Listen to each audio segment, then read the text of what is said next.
Hi, everybody. How are you? Hi, hi, hi. We are going to Christmas. The holidays are around the corner. You can feel the happiness in the room, right? Maybe, maybe not. I'm not sure if you noticed, but at the end, we are the ones attacking first. Did you see that?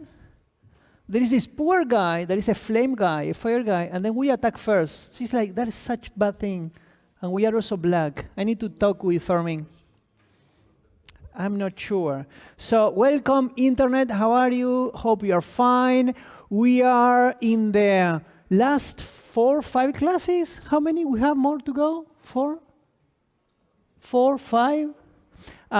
So this is just now going down to the much nicer topics.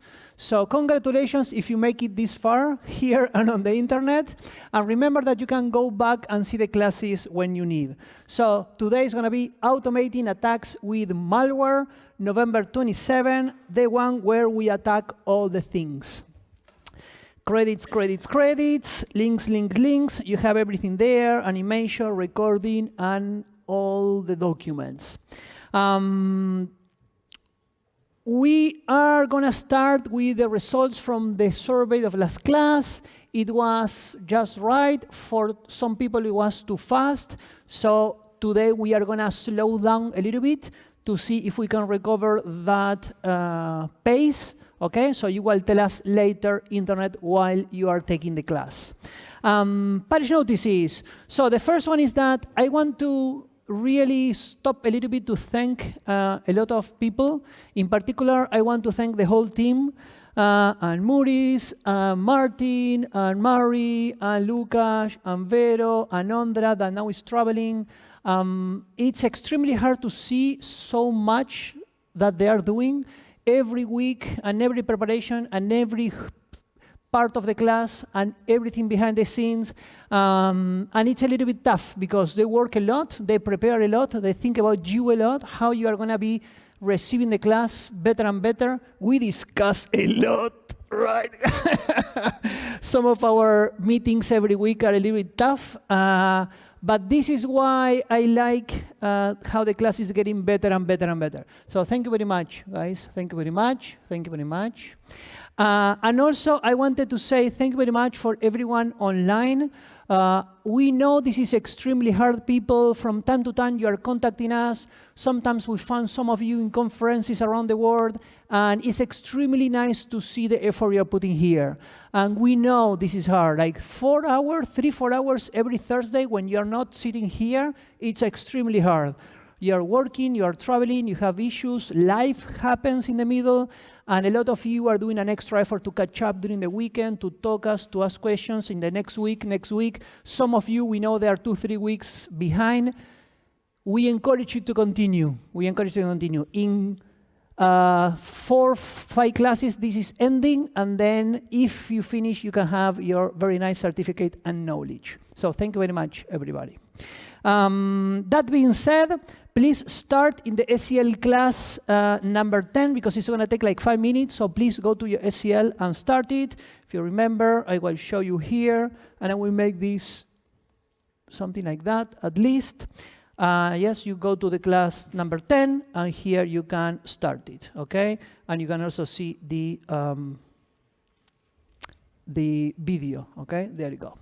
So, that being said, if you have any API of OpenAI and you're okay using it, we encourage you to use it today. We are going to be doing some AI.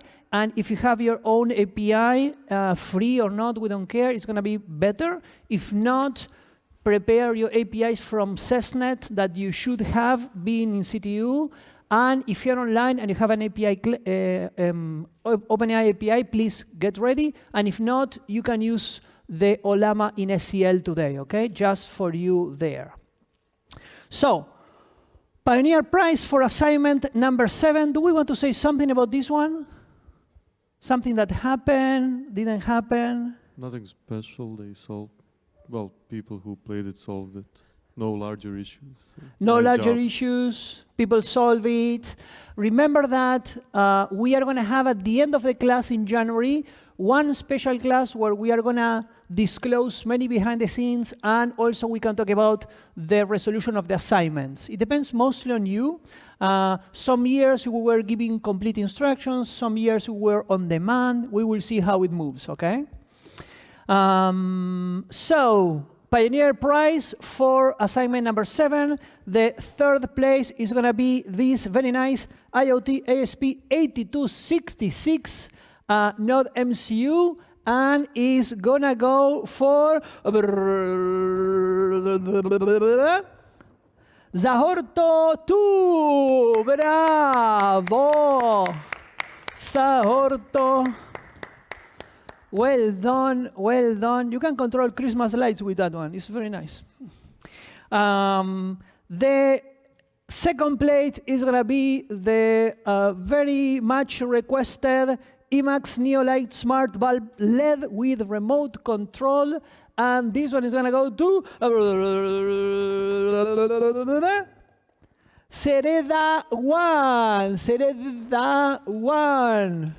Sereda is not here. Oh, no. So what are we doing? Sereda 1.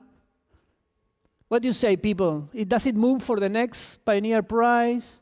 Do we auction it to the best bidder? Uh-huh. Okay, you have like 3 hours to come and get it. This is nice. You can put it there and you control cloud. It's super nice. And the first prize is going to be actually an Arduino Uno with Wi-Fi, which is very weird. And the drums are already rolling. And the winner is Hallmax. Bravo! Hallmax showing the powerful hacker in him. Thank you very much, people. This week also we have Pioneer Prizes because there is an assignment, so don't worry, you can have your Christmas gift before Christmas. So the goal of this class is going to be to understand why automation is needed in security and why we need automated malware attacks, okay? So we are going to have a whole class where we're moving into automation.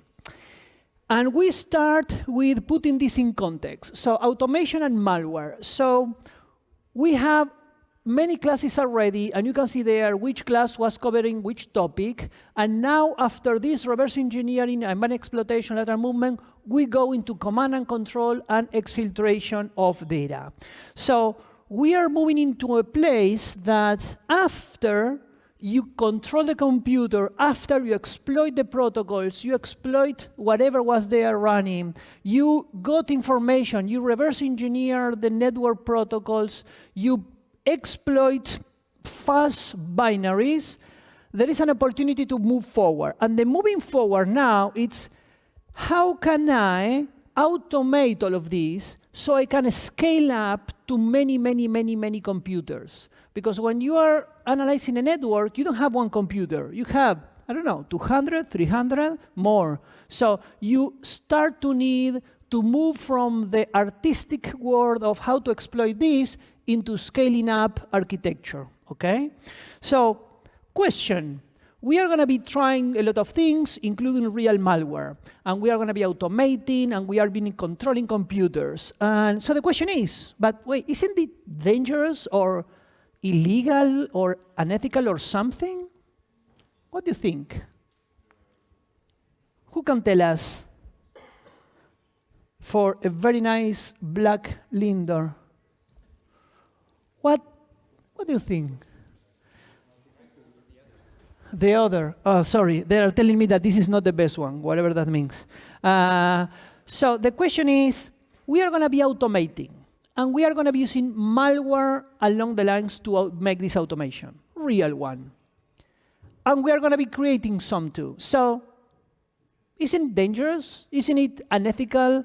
Isn't it illegal even to do this automation and teach you how to use, configure, and execute real malware?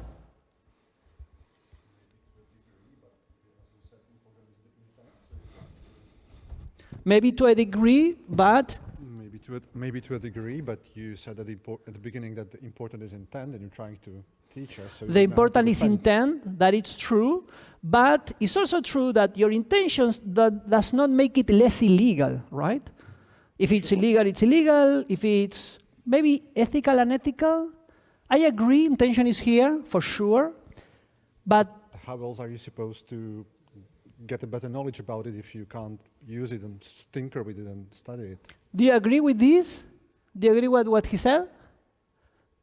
Do you disagree? Somebody disagrees? Do you need him to repeat it? Yeah, they want a repetition. Can you repeat? How else are you supposed to learn that if you don't think around with it, or if you try it out? How does it work? How does it behave?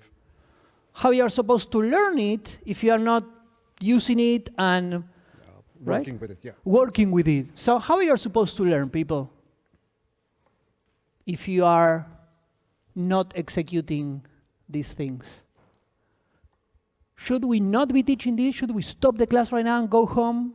No, I know you don't want to go home. I know. Sorry, I'm not hurt you. So, in a way, for a lot of people, this is still hard, and I know people that they refuse to execute malware, whatever the reason in any context, but this is completely true. If you don't see real malware attack in real life, if you don't know how to configure, download, how hard it is, how it's working, what it's doing, not doing, how do you expect to be able to defend against it? Are you going to just present it in a defense and go home? You need to understand this, right? You need to understand the risk, the problems. You need to put limits in the knowledge. If not, it's like an unknown thing, okay? So in this class here, we are going to be controlling what are we doing, what we are not doing, how we are attacking, but we need you to touch this, and we need you to see how this is working, okay? So, as a pen tester or as a red teamer, and also there was a discussion before, and I was saying that for me, a pen tester and a red teamer was kind of the same, and some people was not happy with this, I will go. But it's because when I was working doing pen testing, there was no red teaming. So we were doing everything, social engineering, physical attacks, whatever we can do.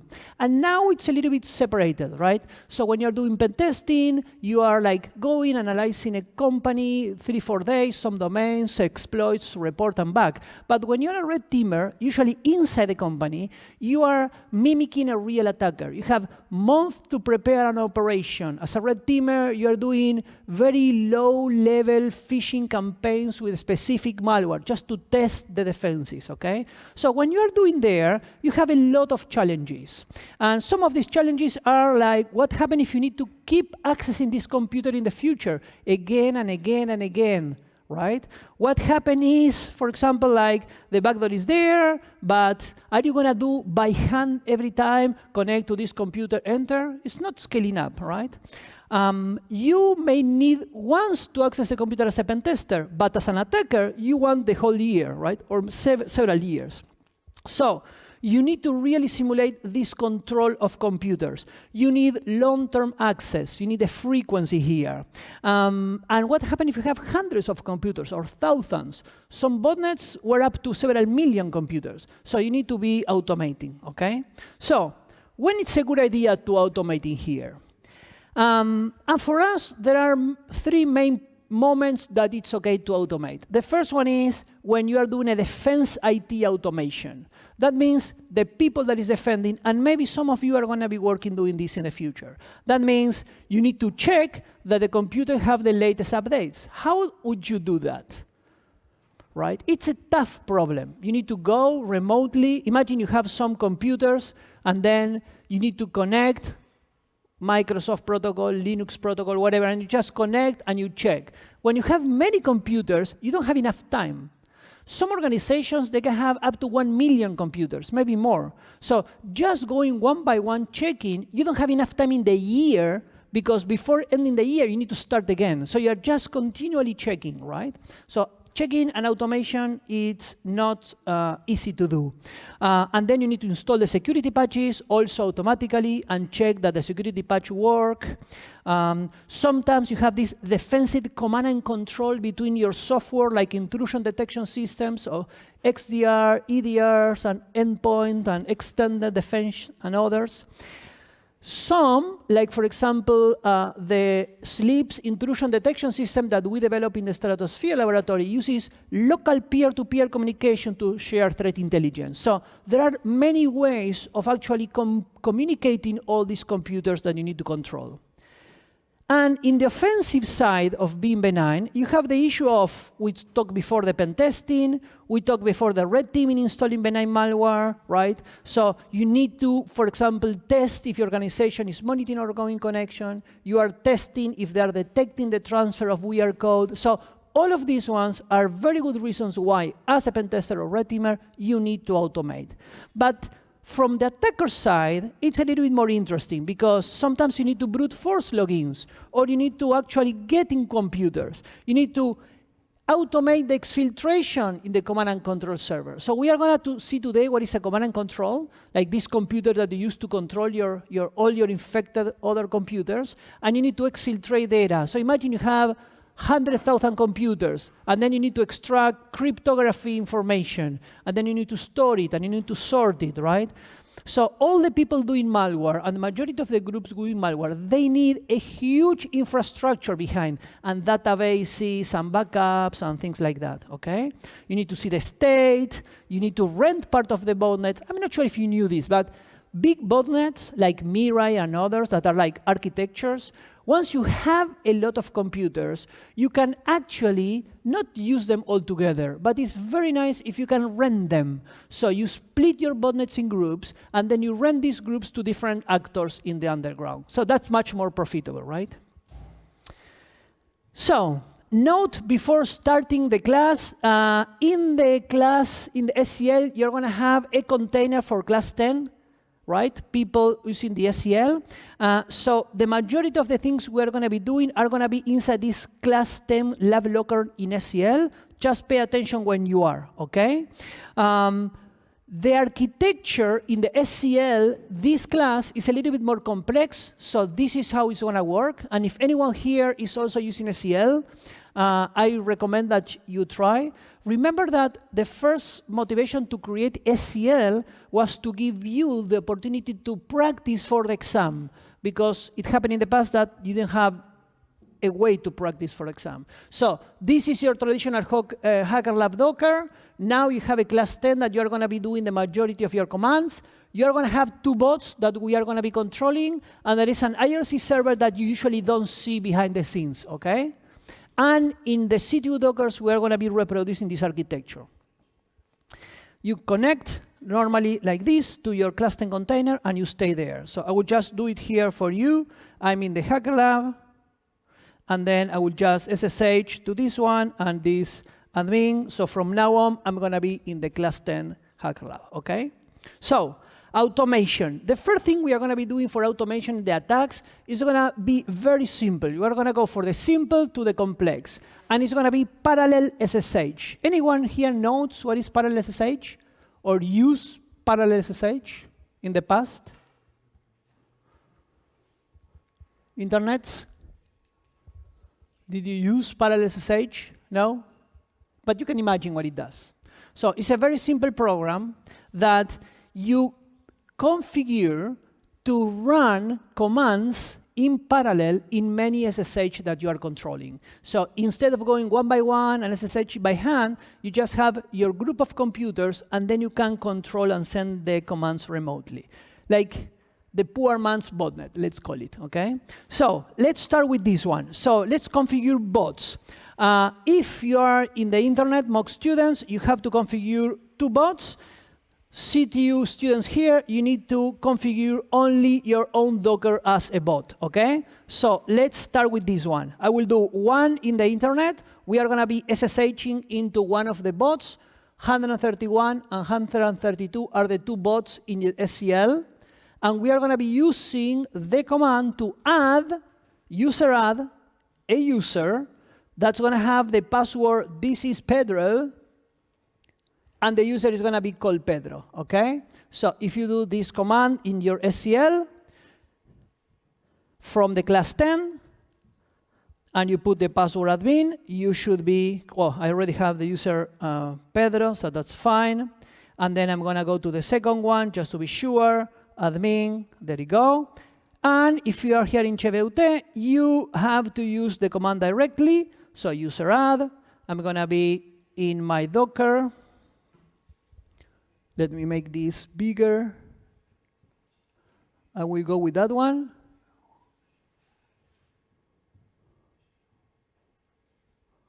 And it's going to be past, there, user add. And the -p is to put the password. I already have it. The -p is to put the password, but the password in this command goes in the format of the shadow that we don't know. You remember this very weird like hash? So for that, we are using OpenSSL, that is the de facto program for encryption in most systems. And we are going to be using exactly a command for the password. And we are going to say that we use MD5 because we like to live live risky. And we are going to be using MD5. You can use whatever. And the password is going to be, this is Pedro, OK? So now that all of you have the user, let's test to see if this is working or not. So first, for CTU students, please go to Matrix, put your IP in the channel, so others can choose the IP and try to test. And at the same time, please pick one IP, OK? And if you are on the internet, you already have the bot, so you don't have to pick your friends. I mean, you can pick your friends, but you already have two. So I'm going to give you some minutes for this. So you have something. I'm going to go also there, and I'm going to try to get some IPs.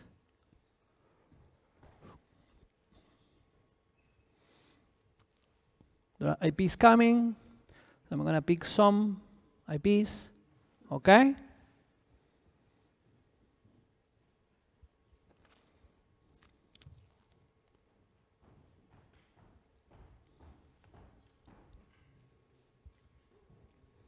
Any issue in the internet? No? Questions? Are you OK, internet? So we are going to be executing the command that is called parellel-ssh. And we are going to be using -A, which means ask for a password. And then we are going to be putting H, which means the host we are going to be connecting. Then we are going to be putting lowercase l. So that's going to be the username of the SSH to connect. Then the O for giving options. And the options we are going to be doing is strict host key checking no. Do you remember this one? So when you connect on SSH that you don't know, it's just ignore the warning. OK? Then we are going to be putting -I, which means show the output in line for each server, so you can see it coming there. And finally, the command we want to execute, pwd. OK? So if you do this, I will do it from my computer. And the one I'm going to be choosing is the IP of my voter friend, 172.20.14, I think. And I'm going to be asked for the password. You already know the password because it's here. This is Pedro. And it's telling me permission denied. So that computer did not create the user for me. I'm not sure who is 14, but try to create the user. I will choose another one. And to put the same password, right? And this one, it's working, see? Home Pedro, pwd. Please be sure that you create your user correctly, because if not, your friends are not going to be able to practice. Good so far? Yes? Questions? No? Internet? So now that we have this very simple one, and well, not a lot of differences with the normal SSH so far, let's first fix some situations before we start using it in more computers. The first one is that we don't want to put the password every time, so we are going to be using the -p and the password, okay? -p and the password. So if you try this one, also on SCL, you should be able not to put the password anymore. So I'm just going to add it there. Not with parallel, with SSH pass first. So SSH pass is the command that is going to take this password and give to parellel-ssh. So I'm going to execute again, 172, 20, 0, 21, I think it was. And now we are executing without putting a password. Much better. The road to automation. You can see where is the problem with this one, right? Like, why this is a bad idea. Why this is a bad idea? I have a fudge.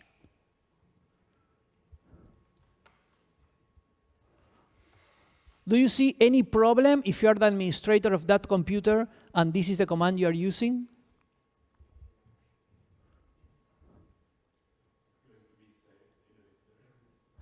It's going to be saved, and even if it's going to be saved in the history, yes. It's going to be saved, yes. Even if it's not, anybody in the computer with you is going to be able to see that. And also you need to put this probably in some script, so wherever you put this is going to be there. So we are not going to be solving the problem of how to get the passwords, but it's not an easy problem. If you want automation, it means you are not typing. If you are not typing, who is putting the password? If the password is there, anybody attacking the computer will read the password, right? So there are solutions like having password servers with an API that can give you a token, like Kerberos, but then also you need to authenticate in those. So some people is authenticating beforehand, and then they just leave it running. But if the computer reboots, you need to go back and type. It's not an extremely easy problem to solve. By now, or for now, we are going to be putting the password here in the command line, okay? So, also, we don't want to see the SSH banner every time, so we are going to be adding the option log level error, so we don't see the banner. I'm going to complete it here. It's going to be always, the command has to be the last one, okay? There you go, much cleaner. And also, we don't want to scroll in our terminal to see the results because it's a lot of things. Sometimes you have 20 computers. So what we are going to be doing is giving the option to store all the results in a folder. That is a folder. So we are going to be adding the option -o to store all the commands in the folder called PSSH output. Please do that. Also online. I can do this online, so you see it work in SCL. My computer is going to be 131, and that's it. I'm not sure if this is big enough, probably that one. That one? I don't know. When you have this folder, now you can look inside the folder, and you will see that you have different computers, folders for every computer in there, and then you can just see the content of all of those. See? You have files for every computer that you were executing, and inside you have the result of your execution, Home Pedro. Okay? Everybody, work for you? Yes? No questions? Internet? Are we questioning? Do we also need to be logged into the... Do you also need to be logged? Huh? Class and Docker, or is it only for mock students? So, if you are in the C2 Dockers, you just go to your C2 Docker and you do it here, like me, and that's it. Well, now I lost internet, so I need to connect again. But yeah, like this, right? In your normal Docker. If you are in SCL, you can do it from class 10 in your SCL. Please be sure it works for you. If you did it, just keep moving and follow the document, right? That's the reason why the document is there for you. So you can go, try, execute, help others, improve the document too. In the meantime, I can ask if you saw this in SCL. Did you see this? The latest addition by Martin. What? We have themes. What? Wow. The power of coding. Ready? So, Now let's try to connect to more hosts instead of one. And for that, we are going to be doing two things. Internet, you just have to host, so that's OK. By the way, you can spawn 20 if you want in your SEL. We just gave you 2. But for the CTU Dockers, we are going to be randomly picking students. So we are going to be using this command. This command is a for loop creating a variable called IP. The variable IP is going to have numbers in a sequence from 1 to 10. Each of these numbers we are going to be using in a printf just to print in that decimal position. And we are going to be just using this as a counter to do 10 times.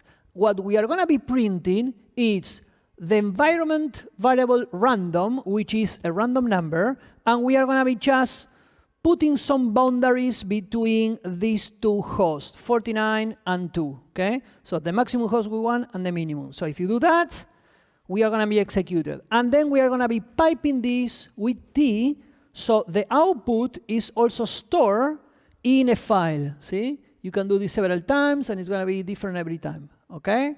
We just need some hosts in there. And you can have more than 10 if you want. Now that you have this host, remember internet, you just have 2. So you just put these 2 IPs in your PSSH host. Okay? And now that you have this, let's just tell with parellel-ssh -h the file that you're going to be using for reading the IPs. And the command I'm going to be using now is who am I. And do you remember what this one is doing? Let's do a fast reminder. Who can tell me for some fudge what is doing that last part of my script?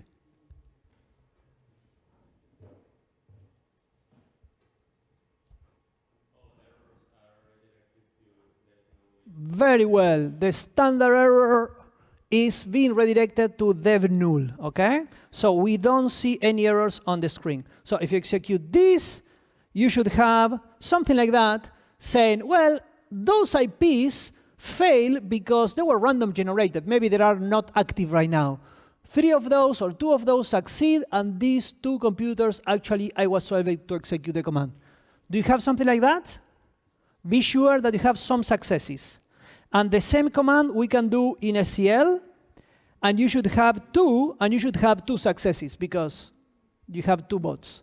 So internet, be sure that you can control 2 of your bots simultaneously. If you want to see the results, you just can cut the content of that output directory, and you will see the output. So this is very handy. You can do whois, logins, checking of the logs, killing processes, whatever you need, you can do automatically in hundreds of computers simultaneously. Questions? No questions? Sure? Internet? OK. Now that we have this, we have some examples with parellel-ssh. You are free to try whatever you want. I'm going to go one by one. This one is just listing processes. So if I execute this command, it's doing psuafx, and we have 2 successes again. And if I see the content of my directory, you will see the output back. OK? So here you can try any command that you want. Be mindful of the computers of your friends. OK? Internet, you can do the same. Now it's a little bit more complex one. So we are like inner command. So we have SSH pass, sending to parallel-ssh, that is sending to SSH. And then we are using screen. Remember, screen is like a Tmax, to create a screen in the background that is going to be called automation screen, and it's going to be execute bash with a command. And the command in the bash, in the screen, is going to be the while true, do echo, just printing the date, and waiting 60 seconds and continuing. So we are having commands that are more and more and more complex. I'm going to be running it in SEL just to try something different. And now I'm going to be running in CTU. There you go. So if you see the content now, well, there is no content. out. Why there is no content out?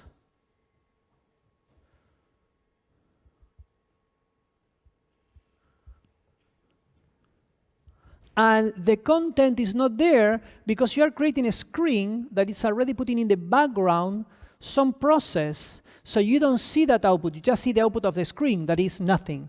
So whatever is coming back to you is like nothing, okay? And that's nice. Should I give myself a candy? I can try to do that. And now, a complex one is how to kill that screen, because remember that you are playing the role of an attacker. So this is, as an attacker, a way to create a background process that is executing something for you forever. Amazing. Now you make a mistake. You want to kill it. So this is a command to kill all the screens in that computer. Be careful, because if somebody's using screen, you're going to kill all of them, okay? So just remember that you are working with all the screens in there. Ooh, I cannot do it anymore. Somebody, I think, stopped my computers. Ooh, I'm sorry. Maybe it was me. Oh, I think, no, I have an issue with, yeah, these two were failure, but I think it actually worked. Maybe you should check, because this one's working here. So another one is, for example, opening a remote backdoor that actually you can connect to that computer and leave it running forever there. So this is something that I'm not going to give details, but was a requirement in one of the assignments. You have to create a backdoor and access it remotely. So this is a command that allows to create screens in the background with an NCAT that is going to be opening a port 9000 and being broker mode. The command is bash, and you're going to be running this in all the computers that you control. This is a very beautiful automation for remote connections to bots. And now, if you want to test, you need to connect with NCAT, the IP, in this case, and port 9000. And then you type something like LS, and that's it. Okay? So now we have a remote shell backdoor opening automatically the ports in all your computers, from 1 to 100 or 1,000. I'm not sure the limits of parellel-ssh. Please be sure it's working for you. I'm going to give you some minutes. Type commands in all your bots. Also for the internet.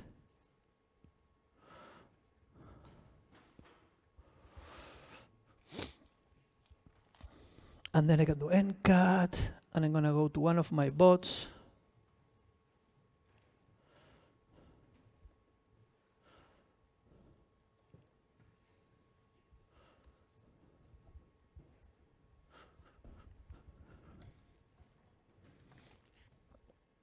Questions from the internet? No?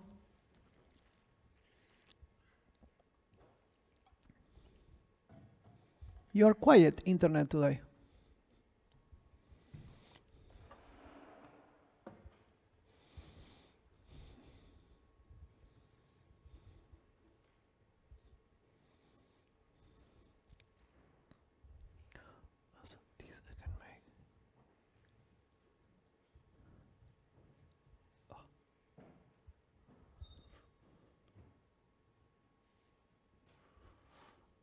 So, did it work? Yes? No? Did you control 100 computer, 200, 400? No questions? So, and also remember, please, later to kill this NCAT, because we don't want to leave backdoors around. So you just run this and kill it. And of course, you maybe already realize that when you go into these computers, you are sharing the computers with others. So you are not the only attacker. That is a problem that you need to solve because it's extremely common on the internet. Like many times we saw, for example, routers, that the moment you are in the router, you see not one attacker on one malware, but maybe 5. And they are doing things, stopping each other, right? Like closing things, opening things. So this, how to deal with other attackers in the network, is also a thing. Actually, only one of me worked because the other one was probably close by you. So what are the limitations of this type of automation? Who can tell me? This time is a red one, which is the best. I'm told.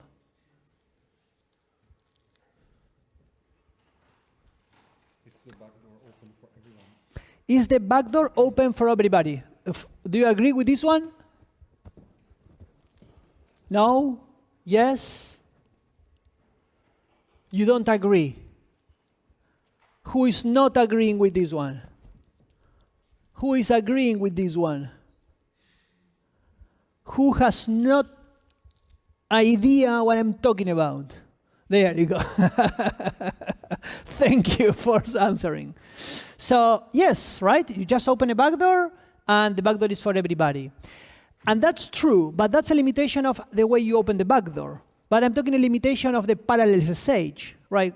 What are the limitations of the parellel-ssh? Cannot imagine one. Come on, I don't believe you. I'm not continuing until you tell me the limitations.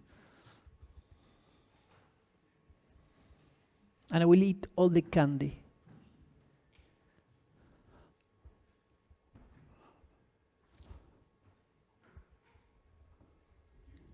Huh? Oh, yes, the queue. Sorry. 1, 2, 3. Be careful with him. Don't wake him up. I think the biggest is that it assumes that all of the computers I'm connecting to are exactly the same. Very well. You are completely not able to differentiate the commands. So wherever you connect, you are running exactly the same command. Linux, Windows, Mac, BIOS, ARM, MIPS, architectures, whatever, right? What else? Other limitation. Think as an attacker, people. Come on. You are here. Cybersecurity, class, you're an attacker. You have the opportunity.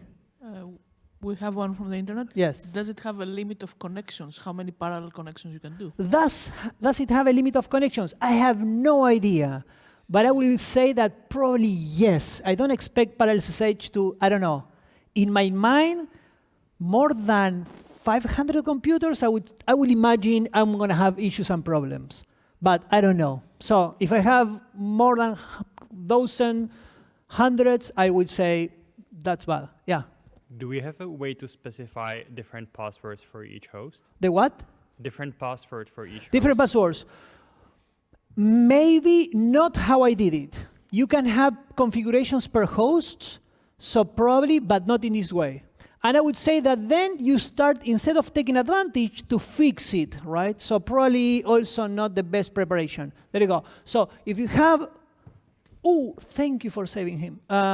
If you have different computers, you don't want to have the same password. I mean, I hope attackers are not reusing passwords, but you never know. I would say that they do, right?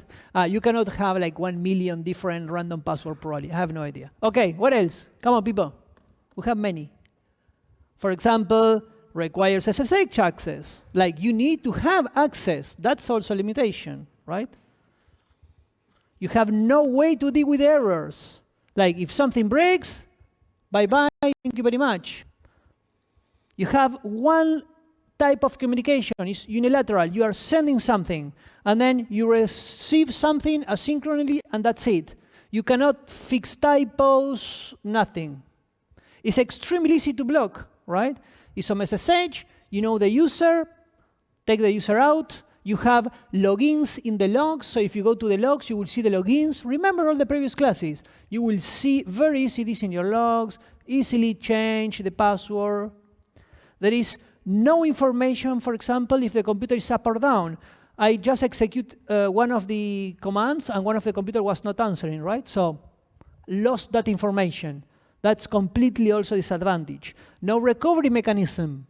If you manage to stop SSH, bye-bye, right? You are completely out. That is very bad. Imagine the amount of money you are losing if you are trying to rent a botnet and you are losing this because you make a mistake, right? And managing multiple users and password, like Mark was saying, can be very challenging, okay? Clear? Questions? Yes? No? So, now that we have this parellel-ssh, let's gonna jump into something more AI-based, because in the era of AI, in these moments that we are doing so many things with AI, there are many solutions to this problem. The issue is that we have been using AI remember one of the first classes from CTF playing to win bug bounties, to do pen tests, to do red teaming, and to attack for real. I'm not sure if you know this one. Remember to check the footnotes. All our footnotes are explicitly selected for you, so you can extend your knowledge.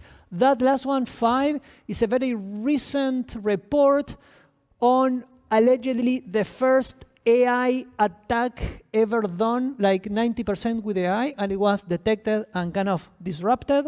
You can read about it, but they found some state-sponsored actor that attacked many companies using a pipeline of agentic AI that were taking decisions and doing the exploits and exfiltrating and analyzing the data mostly automatically. Some human intervention, but not more than 10%.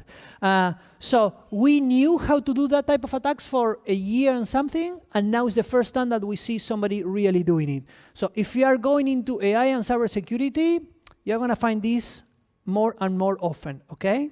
So there are many projects doing these ones. In the area of companies, we have many companies, you can see there, that are providing their tool for attacking, pen testing, red teaming with AI. There are many there. In the area of free software, there are not so many that really work. I think I'm missing 2 that I remember seeing in a conference, but I don't remember the name. So I think 2 more are there. Strix is there. Pentest GPT was one of the first ones published. Burp GPT is an extension for Burp that we're going to be seeing in the web attack class. And then we have CAI, that is probably one of the biggest ones in free software right now, extremely complex and very orchestrated. And Aracne, that is the one we are going to be using today, okay? And a lot of people is doing this. A lot of people is going and trying how to use agentic AI architectures for doing this. By the way, okay, I'm going to talk a little bit this later, but what does it mean when we say agentic AI architectures? I'm sure you read about it. So, agentic AI architectures? Yeah. Wait. The cube, Max. Do the favors. Oh! Okay, so agentic AI architectures are architectures where the AI acts as an agent that can execute some tools and commands, and usually self-prompts itself and can iterate on a solution. It's usually trying to achieve some task, and the agent works until it completes the tasks. So it can take like multiple self-prompting rounds until it finishes the task. Okay, do you agree with, how was your name again? Jiří Svítil. Yeah, do you agree with Jiří? No? Did you get anything of what he said? It was very good. I think that maybe when you hear agentic AI, you kind of block out, and it's like blah, blah, blah, blah, blah. It mostly is, honestly, but it was a good answer. Question, we have a very nice chocolate here, a fudge of like caramel, and some weird strawberry thingy. Which one do you want? The caramel. There you go. Thank you for oh, I'm so sorry. I can do that again. Wait. There you go. So, it's not clearly defined, but these agentic architectures refer to when you have many different pieces running some type of AI, can be a machine learning model, can be some LLM, and they kind of interact between each other. It's not one model, it's not you typing in some ChatGPT web.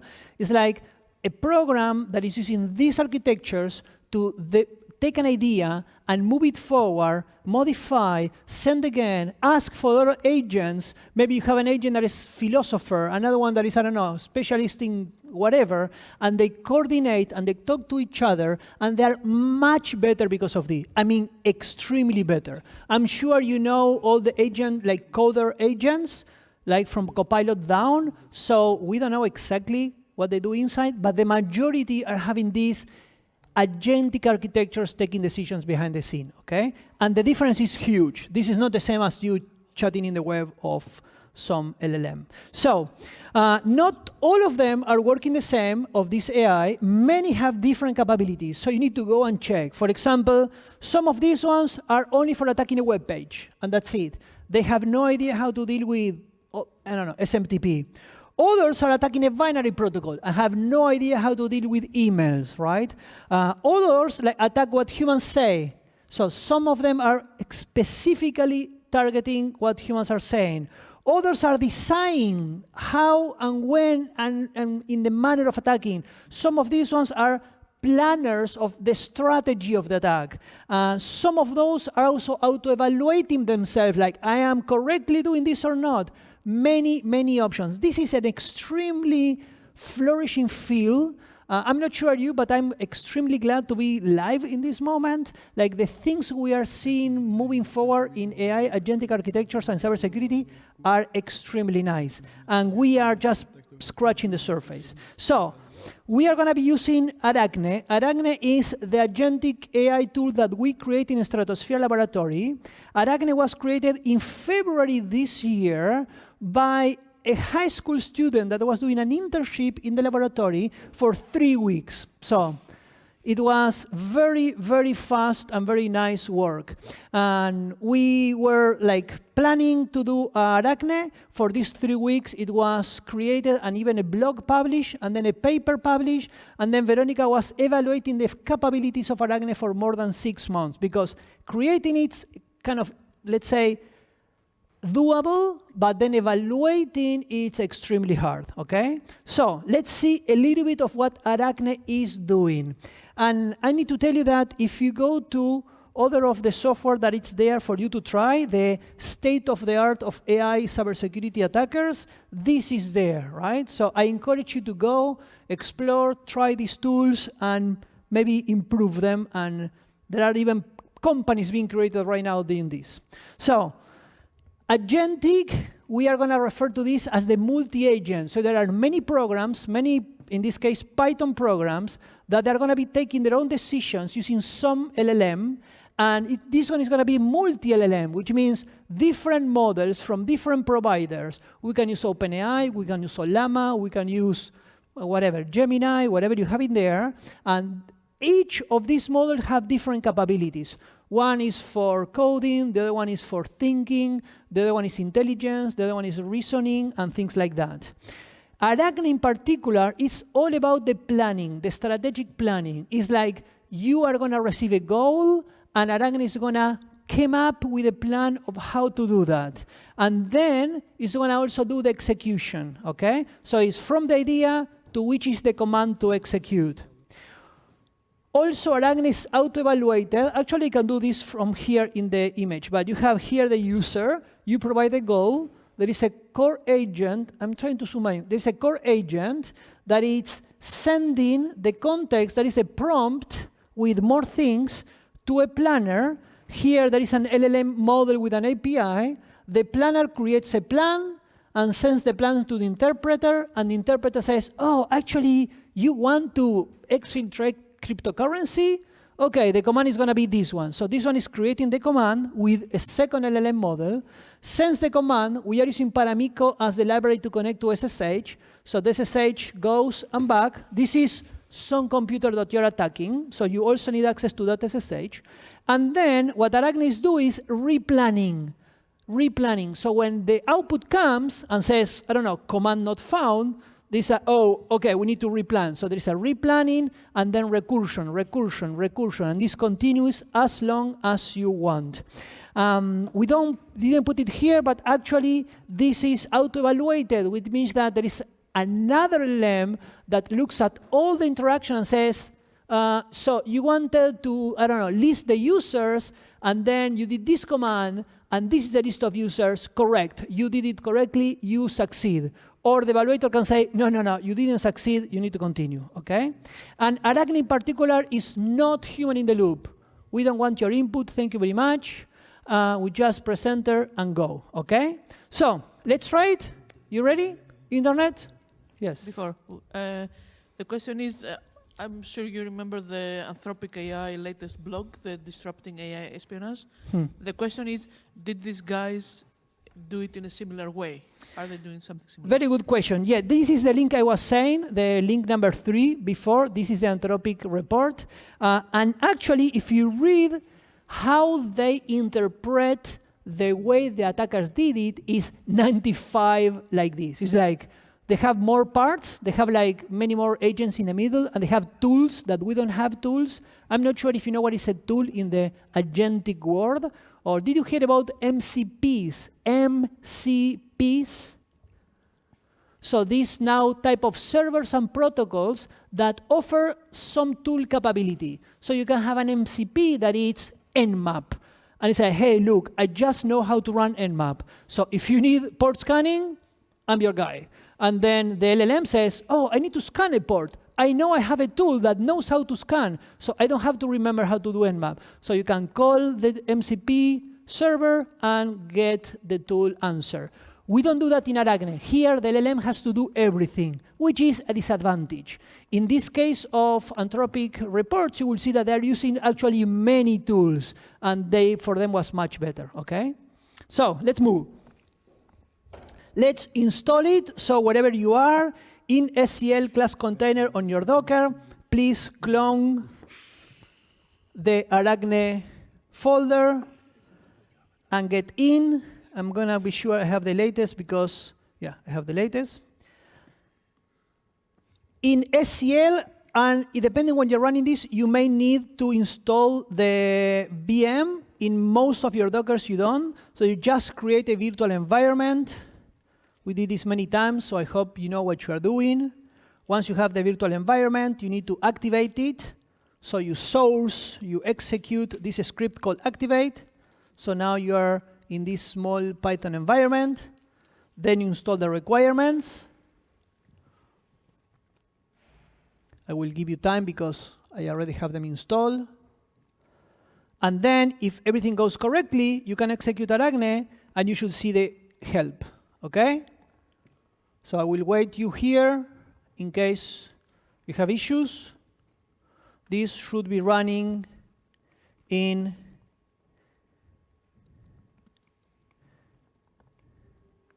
any place.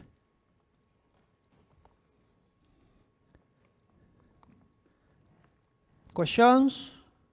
Issues? No?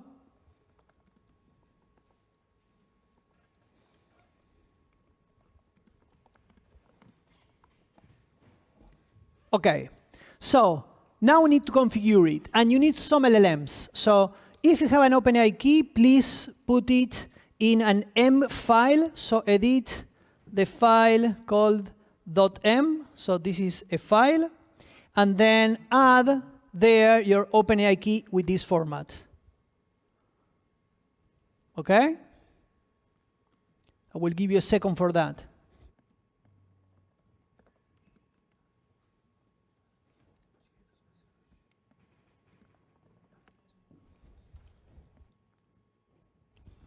We have a question. Modern cloud LLMs don't allow advising how to hack someone or even do it directly. How is this done in Aracne? Such a good question. Thank you very much. I will drop a candy to the camera just for you. How? So what do you think? Did you understand the question? Was it clear? Do you want to repeat it? Do we know what we're talking about? Are you lost? So the question is, how can you ask an LLM to attack or do whatever you want if there are so many guardrails, right? Did you hear about the guardrails of AI? If you go and you say to AI, build a bomb, it's going to say, no, no, no, that's bad, right? And then you try to jump it by many, like, type of jumping guardrail techniques, and you go and change the prompt and say, no, no, but actually I'm a student of cybersecurity. I really need this. And I say, no, I don't care. And then remember when you were playing the pie hack with Maurice, that you have to convince the LLMs to actually give you something? Well, that same techniques are actually working for cybersecurity. So yes, to this day, the big providers of LLM, there are ways that you can actually use extremely simple people to tell them something that will allow you to give you the attack. For example, if you say, go and ransomware this computer, something that the majority of the agents cannot do, they're going to tell you, no, ransomware is bad, bad, bad, bad. Don't do that, right? And say, okay, okay, okay. So can you go and find all the files? Can you go and actually encrypt all the files? Can you actually leave a note in this text file saying, please pay me or I don't give you the files back? And it's like, yeah, sure, I can do that, right? So there are many ways to jump these limitations, like this that is splitting the problem. Other ones that is saying, no, you are role-playing. The role-playing is great. Remember MIPS eval, right? So this is to this day working. Maybe at some moment in time it's going to stop working. For now, it is. Ready? OK, so you have your OpenAI or not. If you have your SESnet, please use it because it's extremely good and fast. Now, once you have this, we need to change the configuration of Aracne. So go and edit this file. And in this file, you need to put which planner you're going to be using, which interpreter you're going to be using, and which summarizing you're going to be using. So in here, depend on what you have. If you have an OpenAI key, so the planner source is going to be OpenAI, and we highly suggest you use this model. This model for us in OpenAI is the best one for planning. Veronica tried dozens. And for the interpreter, if you're using OpenAI, we highly suggest GPT-3.5 Turbo. Yes, 3.5 Turbo, no 4, no 4.0 Mini, no 5, and not 5.1. No, please don't do that. If you want something to work in this area, for us, is 3.5. 4.0 Mini, 4.0 can be, but it's not as good. If you have SESnet, like I'm doing right now, please put SESnet. And we suggest to use the GPT OSS model. This is a big model, people. This is the OpenAI free model of 120 billion parameters. We cannot run this in our GPUs. It's just too big. That's why we are going to be using this one. And if you are using SESnet as interpreter, we are going to be using the Qwen 3 coder, the big model.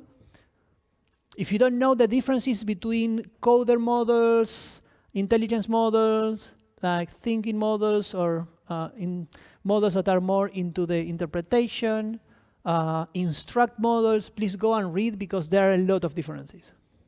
It's not the same.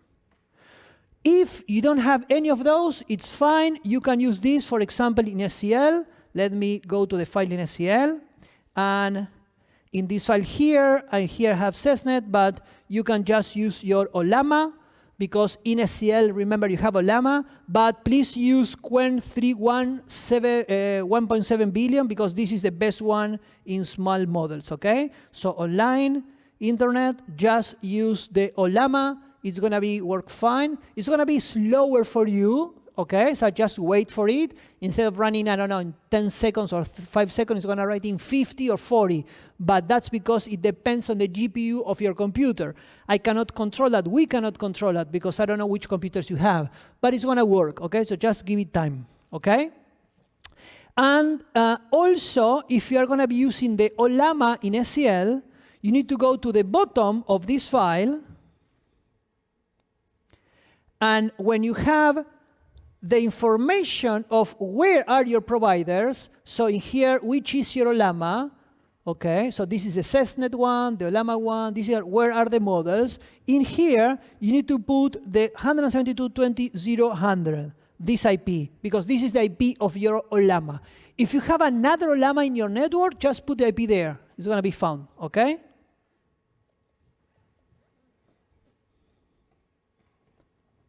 Ready? Everybody?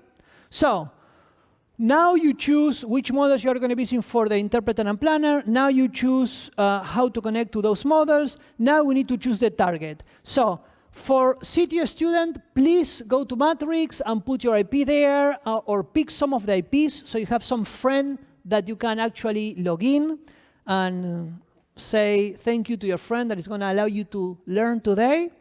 And if you're on the internet, you can choose any of the two bots you have there, OK? 172.20.0.131, 172.20.0.132, OK? So to choose which target you are going to be attacking, you, in the same configuration file, can go to the target part, see, targets, and here we have, for example, an Ubuntu in the local host, right? Or some, in this case, LLM we're trying, and we create one. I call it bot1. You can call it whatever you want. And in this case, it's going to be some computer in the internet. So I'm going to go to Matrix. I'm going to pick some of this one, like 21. And you need to be sure that you put the port that you know is 22, and Pedro, and the password, okay? Ready? If you are doing this on the internet, you know your credentials, right? If you are doing this on the internet, your credentials are the same and the IP changes. In this case, I'm going to be using 131, Pedro, and this is Pedro. Okay, everybody? So now we can finally execute Aracne. I will execute some of this in here, like how long has the system been running? This is all the goal you need to do. So you go to Aracne, you put that one, you press enter, and something in the middle happens. So let me see what happened in here. Completely broken. So let me go again and try. And if I don't do that, whatever happened, let me try in this one. Okay, I will try, if not, in another computer. And I will, yes, this one, execute the same one. Okay, here is working, whatever happened. Can you see in the meantime what happened? If not, I will use another computer. So I will show you what's going on here in the screen. So Aracne starts, and you see like which planner is being used, interpreter and summarizer. I didn't tell you about the summarizer? Yes. Oh, bigger. Thank you. Better? I didn't tell you about the summarizer because we are not using it, but the summarizer is another sub-agent that is taking all the output, and when it's too big, imagine that the context of LLMs, remember, they have a limit. So what happens if you're consuming a file that is megabytes? Well, the summarizer is the one that is, in the meantime, chunking, summary, and feeding back. So the summarizer allows you to work with big files, but it's losing accuracy, okay? So is here connecting, verifying, checking the connection to the SSH, and then it's creating a plan. And the plan is going to be, oh yeah, command ready for me is going to be uptime. So it's this command, and then it's executing the command, getting the output, then evaluating and saying, did I reach the goal? Yeah, actually you reached the goal. And it's telling you the final summary. The uptime command successfully provided the system runtime information as requested, showing the system have a continued operational for over 1 day. Did it work for you? Yes? No? Can you check here, Martin? Other issue? You have my issue? I will redo it. I'm deleting it, Mari, just in case. And let me redo from start, just to be sure. Oh, you mean that maybe it was the machine I choose? Oh, that was smart. So I will give you some time while I'm doing my version again. So you can try. Installing. There you go. Oh, maybe 21 was not actually working. Could be. I will modify my credentials. So the target is going to be bot1. Bot1. It's going to be 172.20. Some IPs in here. 103, for example. And it's going to be Pedro, my user. I'm going to copy the password of Pedro. Sorry. There you go. And I'm going to be using, not this, I'm going to be using SESnet.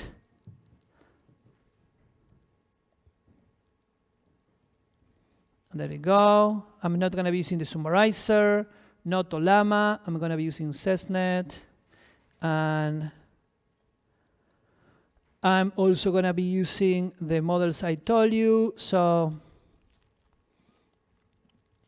this one. We try many models. I'm having here DeepSec, but yeah, was not the best one. Yeah. So there you go. And we have some, let me see the information. Null, null, null. Good, good, good. Perfect.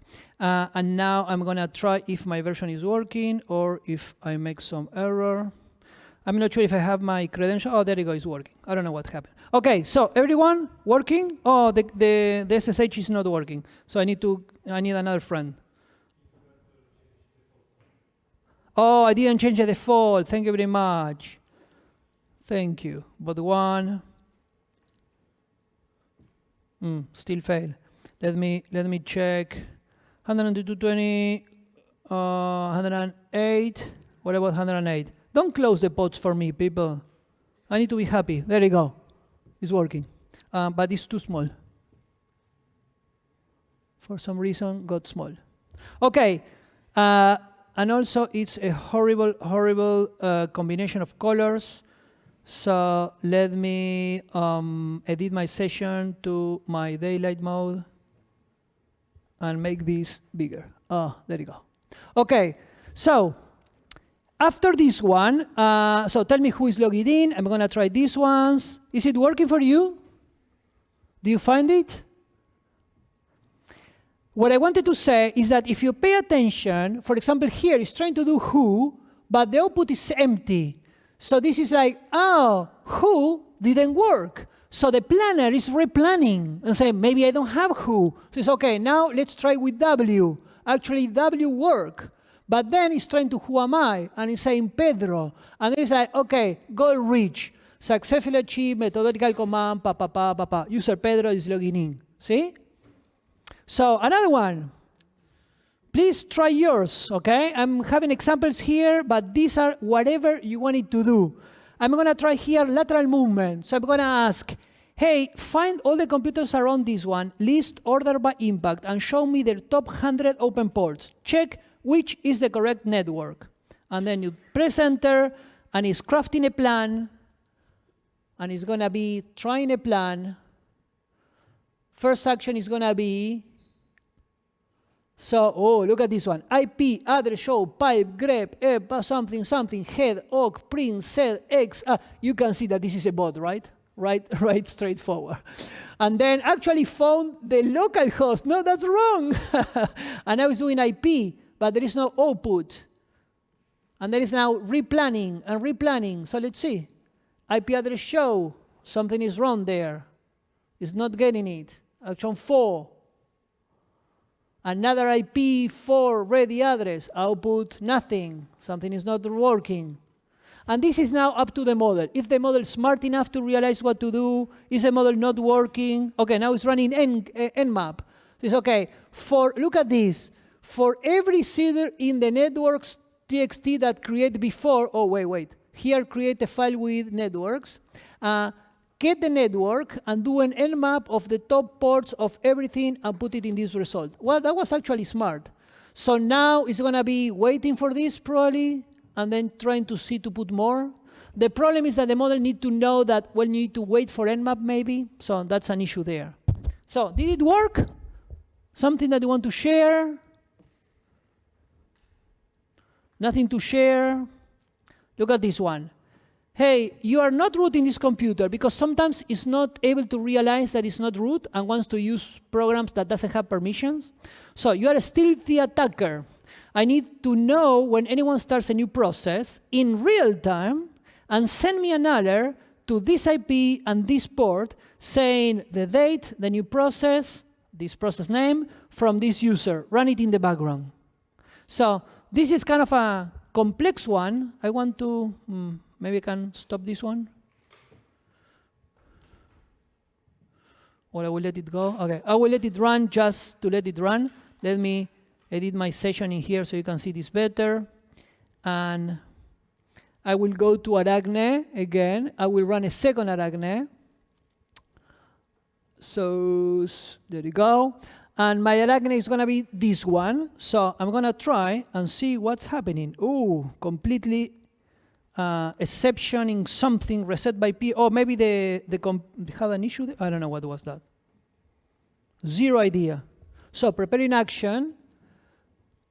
So look at this, right? The action is while true, do PS, listing of file, listing of processes, and then do ncat to this computer port 9000 and sleep and do it again. I notify, connection refuse. Oh, actually, I need a connection, right? So I'm gonna be connecting back. Let me make it again for you. So class Docker, I connect to my Docker. I will change my session so you can see again. And now I'm gonna be doing ncat, listening on port 9000. Oh, actually, look, I have stuff coming. See? So already, because I was connecting there, like somehow this is running a process that is sending me information. I will put it with a broker mode. I have no idea what is in the broker mode. Oh, there you go. See? Processes are coming to me every time. So this is extremely nice way to automatically go and using AI to make the decisions for you. You just give it a goal, and then stuff is going to happen. It's going to solve the problem. Sometimes it's trying to install applications. Sometimes it cannot install and it's doing Python. Sometimes it's doing bash scripts. Somehow, right? So, what can you tell me? What were you playing with?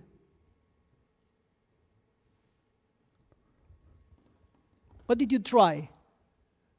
Don't tell me you didn't try anything, because I don't believe you. Internet? I will give you some time to play. Yes.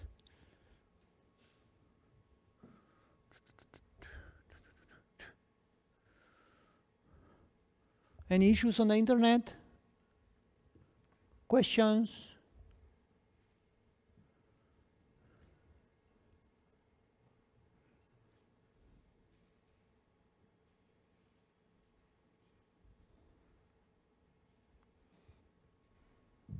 This is so nice, sending me the list of processes by user. I love it.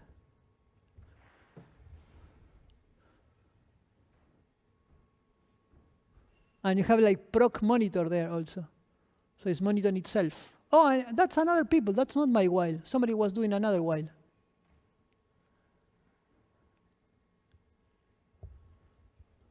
I will check my nmap. Still waiting my nmap. I think that completely got stuck.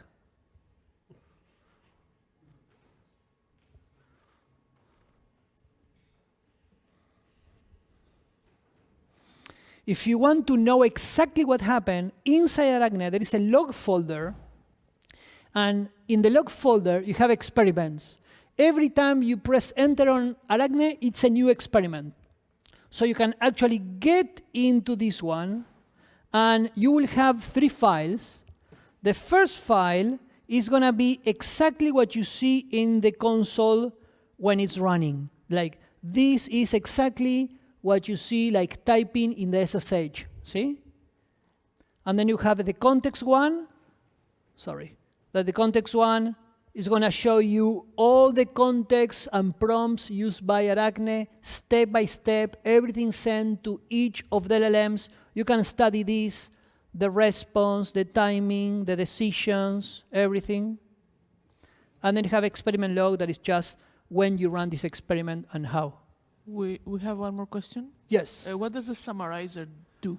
Yes. So the summarizer is receiving parts of the output, and instead of giving this output directly to the planner, it's using an LLM to summarize and say, hey, take all this information and give me one paragraph summarizing everything. So if the file is a list of all the users, maybe it's going to tell you, oh, the computer have 3 users doing this and 2 users doing that. So you reduce the size of the text. So when you give to the planner, the context of the LLM is much smaller, Because remember, all the LLMs, they have a context window. You cannot just put infinite data. Like everything you do, every time you call an LLM should fit in the context. If you are running this for 10 days and you want the LLM to remember everything, that everything should go into a context. That can be, I don't know, 500,000 bytes. So it's a lot, but it's not that much. So eventually, when you are consuming documents on the web, you need to summarize this and smaller and smaller and smaller.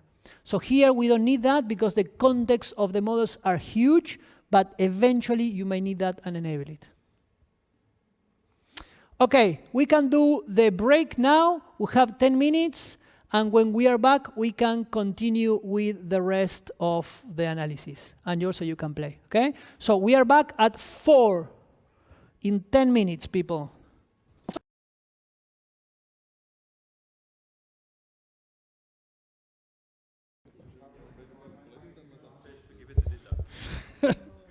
Okay, let's continue, people. Ready? So, internet, come back. Bring the sandwich with you. Get those chocolates. So, anyone, something to share? Any nice requests? Were you using Aracne? Were you happy? Were you afraid? Were you indifferent? Did you savor the flavor of the future of humanity in your fingerprints? There you go. The future is here, people. The future is here. So after this, please remember to clean your container. You know the drill. If not, you are going to be conquered. So command and control channels. After this AI and first parellel-ssh thing, we want more control, and actually much better control. So we are going to be implementing command and control. So what is a command and control? What is a command and control? Come on, play with me. Be wrong, be correct, be something. What is a command and control? I can give you 2 hints. Command and control. Huh? No, sorry, no cube, no answer. Can you send me the cube there? Oh, there. Go. Hey, there, go. Some unified tool for commanding and controlling all of them. There you go, you deserve it. So, unified tool for commanding and controlling, yes. Commanding all the bots, so you have 1,000 million bots, and then controlling what they're doing, but a little bit more also, like receiving the command. So, a command and control channel, C&C or CC or C2, is any of these mechanisms, any way that you can create to actually get an infected computer and send updates and control and receive commands, okay? So there are several things you need in here. So first, you need a way to reconnect to the command and control server so it's aware of the infection. Imagine you go and you distribute all over the world malware, and then they need to connect to the command and control server. So you know, oh, I have 20 million or whatever. There should be a way to receive orders, so you send orders there, and there should be a way to send the answers back, okay? So do not confuse the command and control channels with the connections to download binaries or to update the malware. Malware is doing many things, and sometimes you just download the binary, and that's not technically command and control channel. If you want to read more, links in the PDF there. So, network-based command and control. Let's go a little bit into what we see in the network. Usually, it's initiated by the victim, right? Especially because firewalls and security policies and many constraints. You want to send order fast, so expect some fast heartbeat.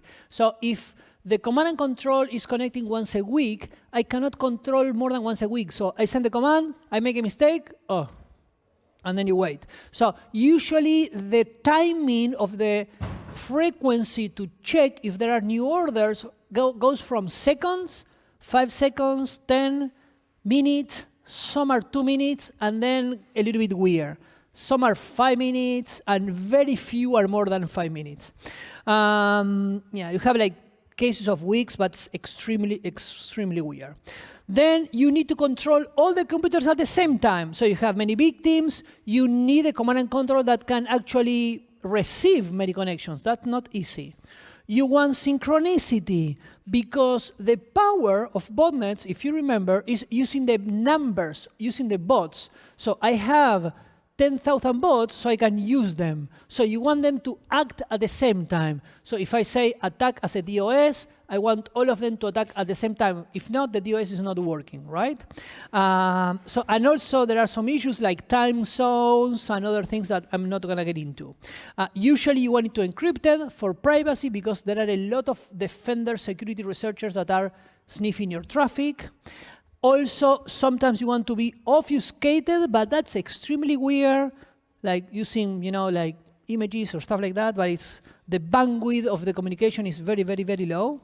Yeah, like steganography 2 is like very good, but extremely low amount of information you are sending, okay? So, one thing is the command and control protocol used to actually transfer orders and data, and another thing is how to find the command and control server on the internet to start the command and control protocol. So the bots needs to find the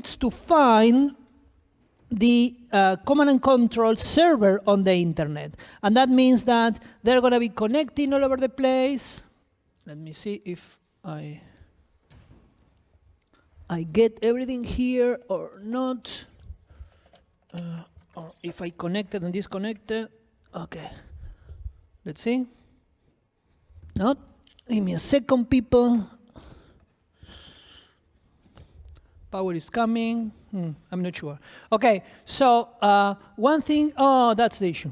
So one thing is to actually find these computers on the internet. So you are actually finding ports, finding, I don't know, web pages of protocols of web. You are asking people, I don't care. And other thing is, once you connect, how are you going to be speaking with them, okay? Should be coming, no? You have it there. Wait for me. So I have electricity, so give it a moment. No? Yes? Come back. Maybe this one. So, examples and ways to find the command and control servers. Imagine this. Imagine that you are creating malware, okay? So you are a malware creator and you are doing your own malware. And you program this beautifully, and then you compile the binary or whatever you do, and you send to the internet, okay? So how would you do for this malware to connect back to you? Tiki mods. Yay. How would you do? Who can tell me?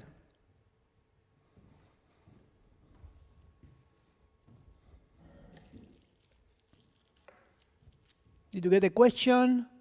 Do you want me to repeat it? You are creating a malware. You compile this malware.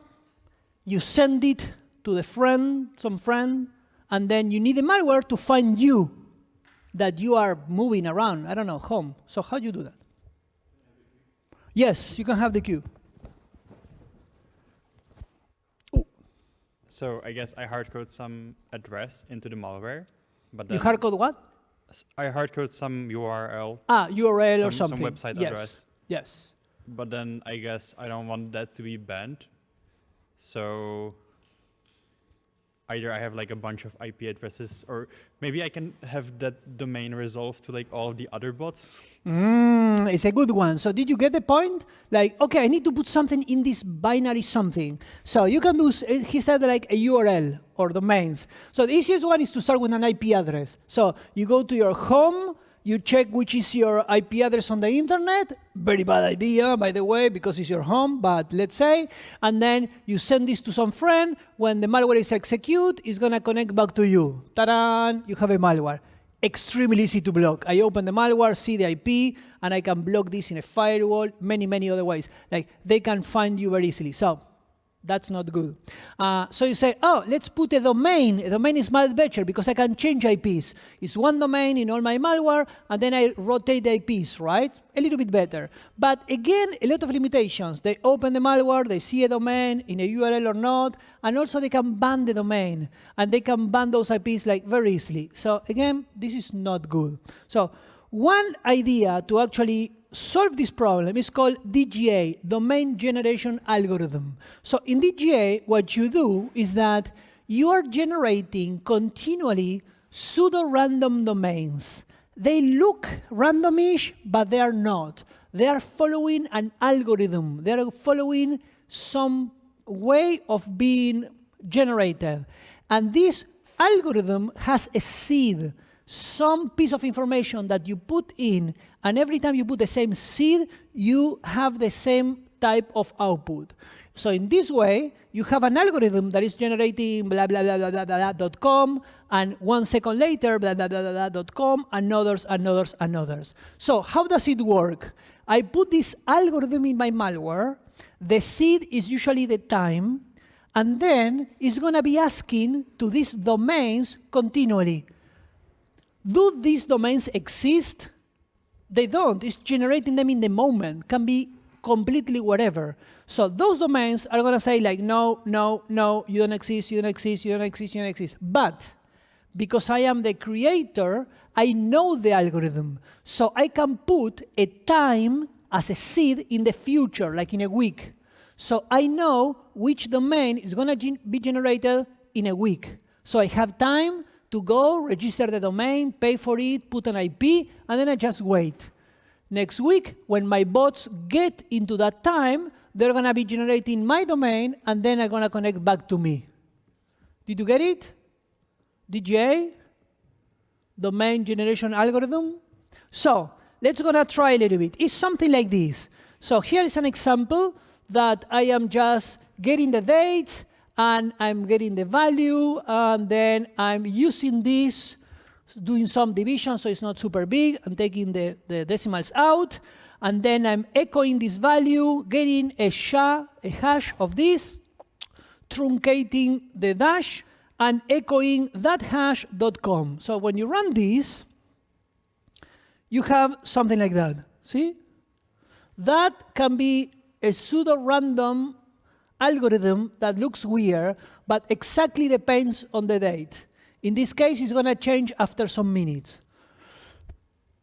This is exactly what you can do. Of course, this is extremely easy, and you don't want the algorithm to be known. Do you know why? And sorry, I didn't give you the beautiful black one for you. So, do you know why you don't want the algorithm to be known?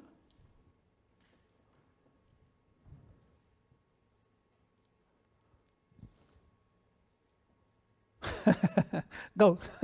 Oh, you are too late. So bring it back. Hacho. Because with it, you can still generate the correct address, so in the end, so they might still get to know you. So, exactly, because the secret is the algorithm. There are no passwords in here. So, if I am a defender, I open the binary, like you did with Mari, you understand the protocol, you follow the instructions, and then you say, oh, this is the algorithm. Do this, delete that, and then change and script, and whatever, and at the end you have a domain. If I know the algorithm, as a defender, now I can register domains. So now it's a question of who is registering the domain faster, the owner or the defender. And some domains are going to be for the defender. So a lot of bots are going to go to the defender, and some bots are going to go to the attacker. And this happens every day, okay? So I'm going to be running in my computer a very mysterious command and control server that is going to be listening. It's actually not 2, it's 3. It's going to be working in my computer. No, it was, I forgot. Was here? Oh, because I completely disconnected from my closed Docker. And I have it running already. Maybe. I have a ncat. So wait for me. Okay, I will kill my ncat. That just ended up there. I have no idea why. So I'm going to be running some command and control server in my computer, and your job right now is to connect to my IP and my port, and you need to send me the correct domain that would be generated following this algorithm for that day.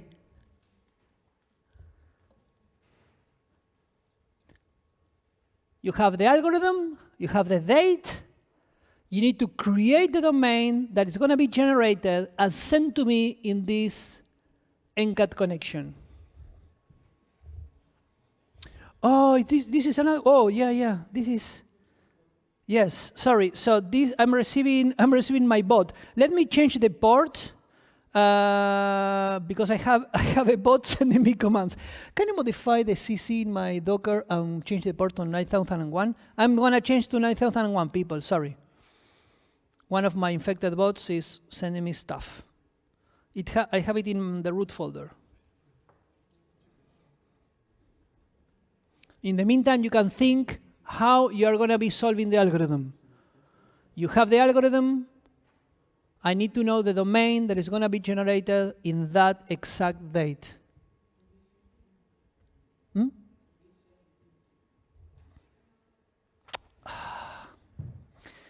And now I'm realizing that this is not going to be working in online SEL, people. I'm sorry. Yeah, my mistake. But you can have the CC later. Actually, if you have internet the answer for this algorithm with this date, you can put it in the domain, right? You can put it in matrix, and we are going to be checking. Yeah? Okay. Now I'm running something in port 9001. If you connect to my computer and you send the correct domain, we are going to be seeing here. So yes, I'm going to be there. I'm checking what do I have. And oh, there you go. Somebody's sending something, and it's not the same, so it's not correct. Yes. Yes. On the 1st December 2025, or that it was generated in 2022? 2022, exactly that date. So in the past? Yeah. So you have that date. It doesn't matter the date. A domain is going to be generated. I'm going to give you some minutes. Is anyone not sure what is the problem?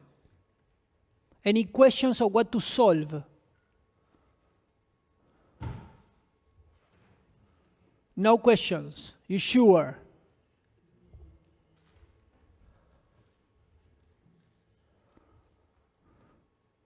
Following that algorithm, you need to change something. Of course, it's not copy-paste. Something needs to be done that you get the date. Oh, there you go. Domain is the same. Woohoo! Somebody found a way to have the correct domain. Okay? So that is the basic problem with DGA. You have an algorithm, you have some seed, in this case a date, and you need to find out how to generate it. If you want to know exactly how, this is one of the solutions, and you just, in this case, use the date command with a specific date that you can put here wherever you want, and generate the seconds to that day, okay? So it's, can you put this in black, because I don't have my... Second technique, DGA. We move to the next one for command and control. Internet, if there are questions, just tell me, right? The next one for command and control is fast flags. So what is fast flags? Fast flags is this problem. Imagine that you have DGA, and in this DGA, you are generating algorithms. Those algorithms, at some moment in time, are going to resolve to some IP. I'm going to get an IP, and I'm an owner, attacker. I'm going to be put it in the domain, and I'm sent back to you. Anybody finding those IPs, they can be blocked. They go to a firewall, a threat intelligence feed, and then they block my IPs, and I'm done. It doesn't matter if it did DGA or not. So how do you solve this? and the solution is fast flags. In fast flags, every time you ask for a domain, you get a new IP. That's it. Every time you ask for the domain, malicious domain, 1 second, 5 seconds, whatever, you have a new IP. So there is almost no reason to block them because you can have thousands of them. What are these IPs? Well, these IPs, right, so this is the first one. Every time you ask for pepito.com, you have some new IP. And it works because all of these IPs are actually infected computers, following the idea of Max. Like you have infected computers, and you use your own infected computers as an intermediary layer between the new infected and the real command and control. So you're always going to get some IPs. All the new bots are going to go to these IPs. They're going to be proxy back to some real command and control server that you are going to be controlling, okay? Was it clear? Fast flags, internet? Yes? No? So let's do some checks. So let's install this tool, the fast flag check. I'm going to be doing this in the SCL. Fast flags check. And then again, create environment. And again, activate it. Install DNS Python if you don't have it. And now you can use it. This is a very simple tool. I'm going to be putting some example there. This saltimber.com. And when you run it, it's going to be asking the IPs of this domain, and it's going to be counting, and it's going to show how many are there. So this domain, I'm going to change the amount of total checks in the code for more than 10. Just I don't run several times. You can run more times. This domain is one domain that is kind of suspicious of being a fast flags because it was changing IPs continually, at least up to yesterday. Now it seems that it's not changing so much, so probably they stopped doing it. It's an example of a domain that is rotating and rotating and rotating. So up to yesterday, it has something like 80 different IP addresses. So this is now only 2 IP addresses, so I would say that probably not, okay? So you can test that. The only problem with fast flags is that the cloud environments are messing with this, because if you connect to any domain that is in Cloudflare, for example, you're going to be having rotating IPs continually. So it's extremely hard these days to detect the fast flags botnets, okay? Questions? Internet questions? Sure?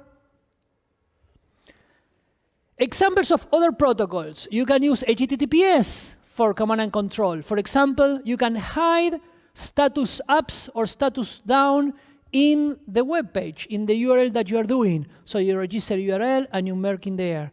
There are many ways of doing this. You can have status update, for example, using stenography in a binary update, right? I have one proposal here for actually having the updates as the SNI subdomains to report and back what's going on in the certificate. So you can ask HTTPS requests and inside change parts of the SNI or the URL or anything that gives you the idea, because you are hiding. So you want to know your bots are up, you want to know your bots are down, right?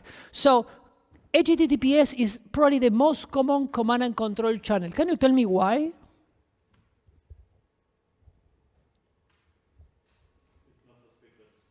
Why? Why is it not suspicious? Everyone uses HTTPS. You're going to be hiding in thousands of millions of requests per second. You have so many different things on the internet right now that actually everything looks like a command and control. So it's extremely hard to know, okay? So you're going to be connecting, and here I'm using IPs, and here I'm using domains or host names, right? So you have many different ways of doing this. What about encrypting? What about mixing with real traffic? Extremely hard to block people. Another idea, what about having a custom port and protocol? Not using something you know, but you open your own port like 9000 and you implement your very clever binary command and control protocol. What about this one? Why implementing your own super clever binary command and control protocol is not a good idea?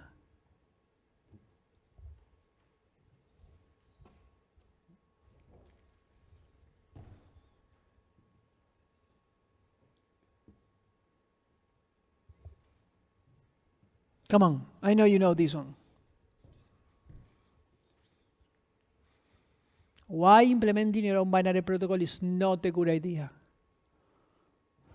Play with me. Think. Is it easy to spot?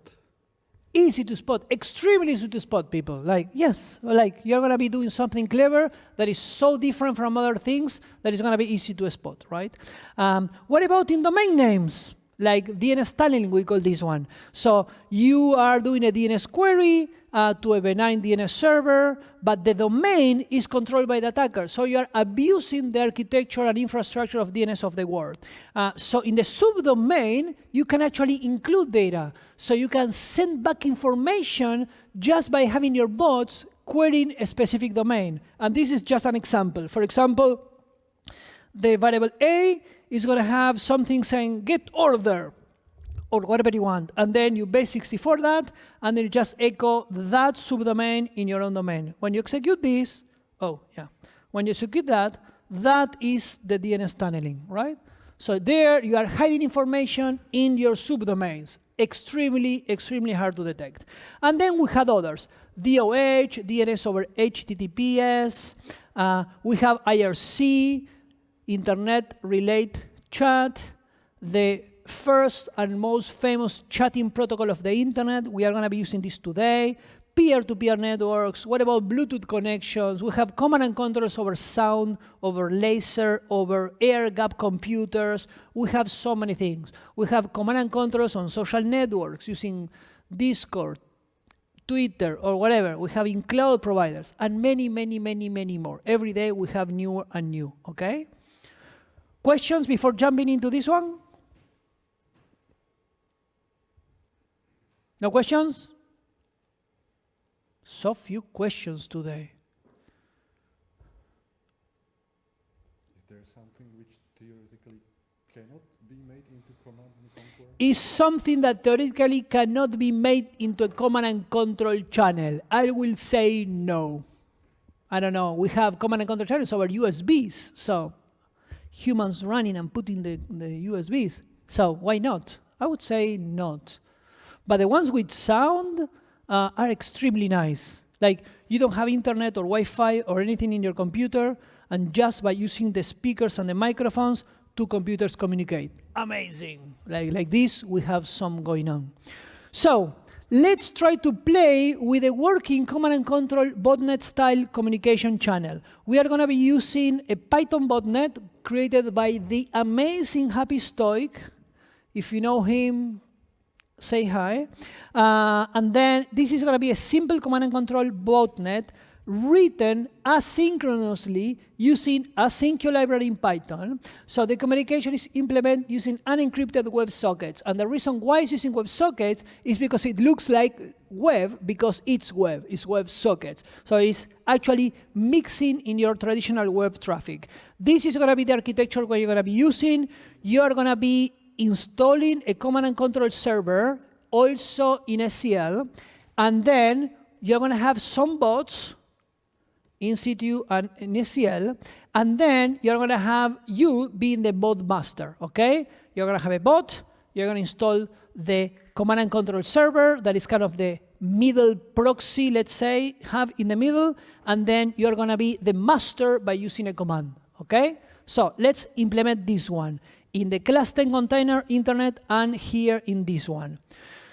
Be careful, internet, that you need to install this in the class container and in the bot number 1. So you need to install it twice, okay? So I'm going to be doing in my Docker container while you do in yours. Have it already here.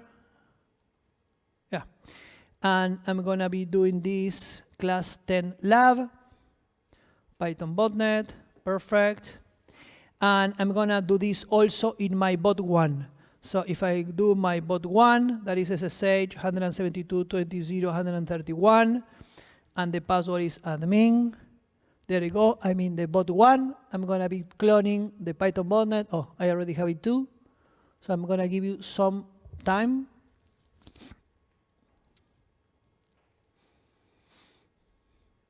In the bot, you will need to install the Python M.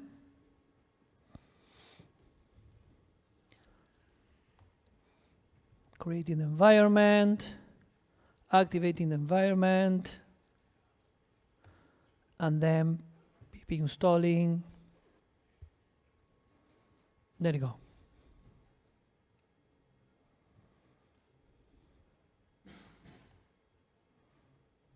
Ready? Oh, yes. More time, please. We are super ready. Aren't you sad that I'm answering myself? Don't you want to answer just something? Like, please, please, more time. Or you can say also, time is relative, we don't care. Which is true. Ready? You should have CTU installed in your Docker. In the case of internet, you need to have this in the class and the bot. Oh, I installed it in the installation. Now, I'm going to install, just in case. I haven't installed, but I will redo. And now, the first part is going to be to start the server, the middle, the proxy, the one that is going to receive the connections from the bots, the one that you are going to be using for controlling. So, CTU you are using in your Dockers, mock students you are doing in the class container. So we are going to be starting in Tmax, a new session. If you pay attention, this is one command that is going to be in the background, and it's going to be called botnet server, and it's going to execute Python 3 root Python botnet server. So this is like one command that you can run in your Dockers, and magically it's going to let you still type, and this Tmax is in the background, okay? If you show the Tmax, you have the bot server already running. Was it clear? Class 10. Oh, duplicate session, yeah, because I have it running before. So botnet server. What do I have in here? Botnet server. Yeah, I will stop you so I can do it again. There you go. Okay, everybody? Do you have your Tmax ready? Now that you have your middle proxy, let's start some bots. In the case of CTU students, now you need to find a friend to connect to their server, because all of you have a server. Now you're going to be playing the role of a bot, so you're going to be connecting to your friends. Please select a server from Matrix and choose. In the case of online, you're going to be connecting from your bot back to your class 10 Docker. So get into your bot, SSH 172.20.131, admin, and once you're in your bot, you can run the client, the bot, the infected computer, back to the computer you choose as a server. In the case of SCL, you connect back to the class 10 container. In the case of CVUT, you pick your friend, like this one, and then you try to connect back to it. 172.20.53, it was? Oh, 52. Okay? I will ask you if you can, if somebody does not have a bot, maybe to connect to many of those running from some place, because maybe you don't have anybody connecting to you. Yeah, maybe some of them are not having a bot to act. And I can try others too. For example, I can connect to 119. Feel free to connect. Thank you, 19. There you go. Oh, it has different name. I call it bot client 2. Okay? So now that you have your middle proxy and you have some bots, now you need to be the bot master. And for that, you need to install WSCAT. It's kind of an NCAT for the web sockets. Let's say that. So you install that. If you don't have it, please install. Not installing for reasons unknown. Oh, installing my SCL. Not installing here. Is it installing for you? No, the simple one. No idea what's going on. Oh, there you go. Install. Just do it again. Okay? If you have it installed, now you can use the WSCAT to connect to yourself. You understand why to yourself? Because we are playing 3 roles. You have in your computer the server, then you are the bot of somebody else, and now you're going to be connected to your own server, so you can manage all the bots that connect to you. Is it clear? Was it complex? So if everything goes fine, you should see the amazing TUI interface of this botnet. And you enter 0 if you want to see how many clients you have. I don't have any bot with me, so nobody connect to me. If somebody can connect to 03, I will be very happy to have a friend. In the meantime, I'm going to be connecting in the SCL that, for reasons unknown, is not running. So let me see. Oh, maybe I didn't run the server in mine, so I will run the server. And now I'm going to connect to me. Okay, I have no idea. Tell me, oh, I'm in bot 1, sorry. And now I'm going to try to connect back to me without making mistakes, if I can. So, if you press 0, do you see somebody?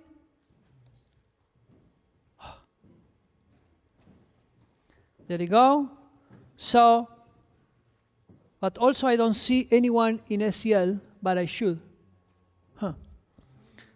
I will try to see in SCL what is the problem. Do you see somebody or not, people? Yes? Oh, that's nice.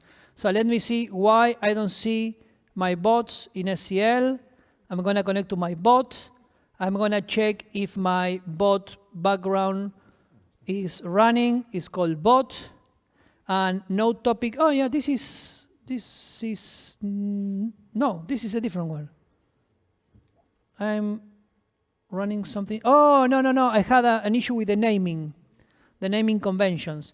So I will execute again in my bot session because I have the same name for my TMOC session, 0125. So now I should have one called bot in. Oh, I'm inside one. Yeah, that's a bad one.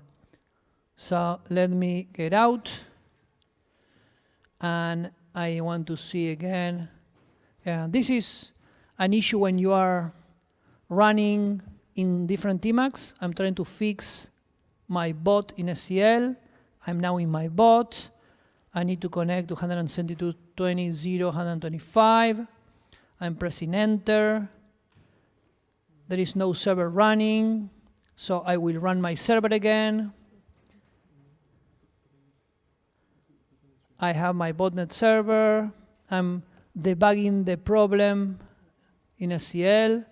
Oh, there is some status Python issue code. Interesting. I will rerun my server. So many problems today.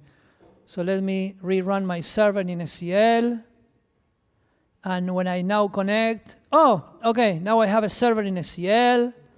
Now I'm going to go to my bot again.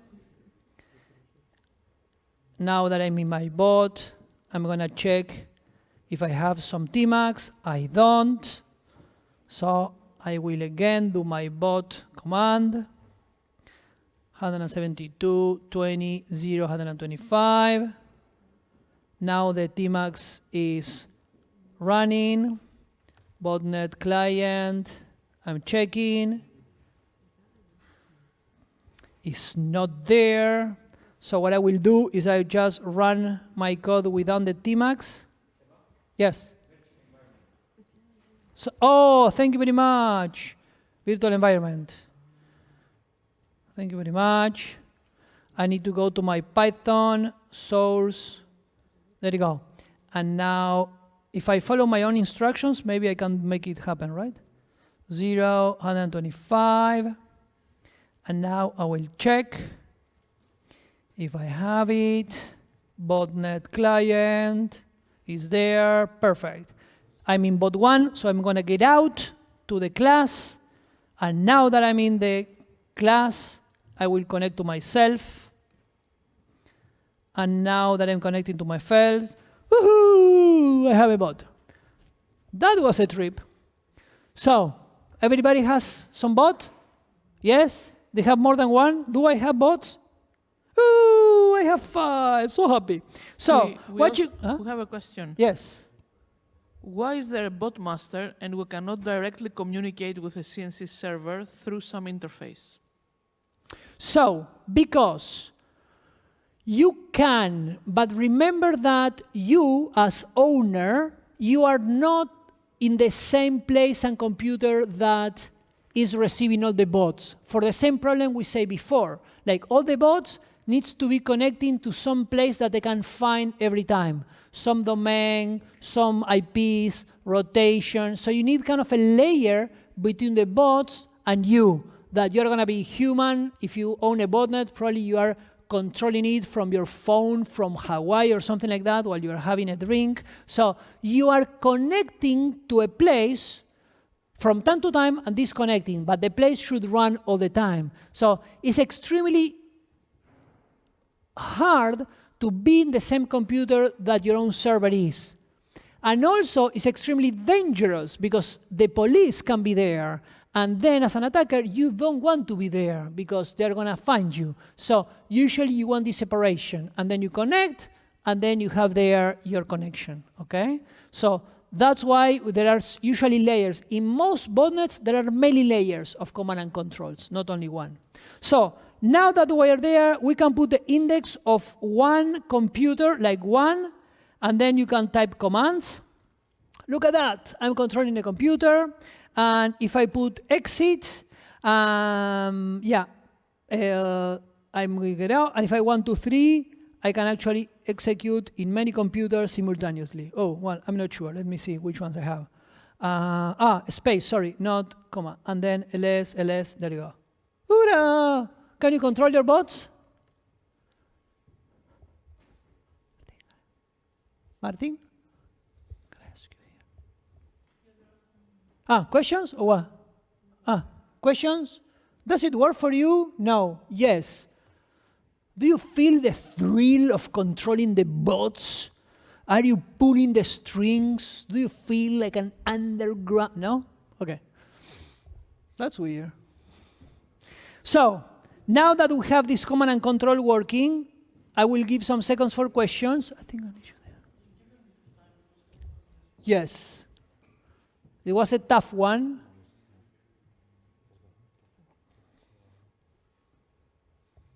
Anyone here with situations that are not working? You can say so. Everything is working perfectly, no mistakes like me. Internet.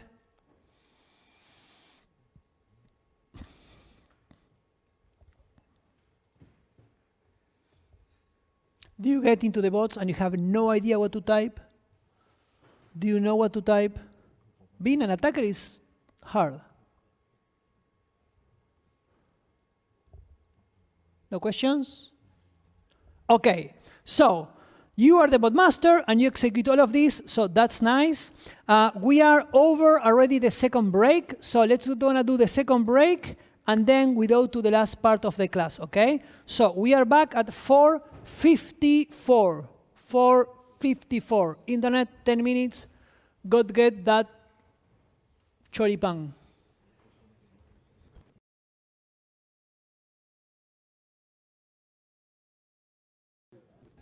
Okay, we are in time, right? Yeah. So let's continue, people.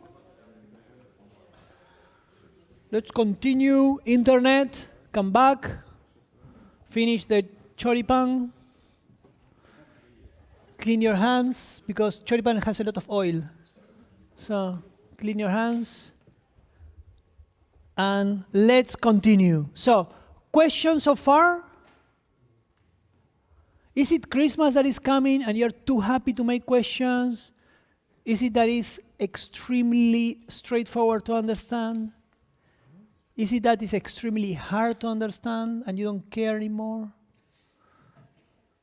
It's an option too, right? Like, I mean, it happens. Why not? No? Internet? Okay, so we are going to be going into a real botnet called Lightaidra, I don't know. And it's a real botnet that has been modified many times. And it was used in many real attacks, especially for IoT devices. It's one of these botnets that is mainly used for infecting other devices and then use it for DOS attacks. DOS, people, I'm not sure if you know, is a huge business, right? There's a lot of money there. So if you have a botnet that have IRC or any type of DOS capabilities, there is a business. So this one is using IRC. And we are going to go a little bit into IRC for those that don't know IRC. So it's a mass tool commanded by IRC that allows scanning and exploiting routers to make a botnet. And in addition, you can perform some attacks with TCP Flood and others, official definition. So IRC botnet is a botnet that uses IRC as the command and control servers. That means that you use the word infrastructure of IRC, so you don't have to maintain or install any of your command and control servers. I mean, the attackers. You here, you will have to, because you have to type. But what is IRC? So if you don't know, the Internet Relay Chat was the first protocol in the 60s or 70s created for chatting, and that is extremely distributed and highly resilient. So this is not a company or organization, it's a protocol. Anybody can start an IRC server, and a lot of companies and organizations and people still chat in IRC, and then you connect to an IRC server, and the moment you connect to that, you have thousands of people, and it's kind of a network of servers. So imagine that I'm connecting to an IRC server in Poland.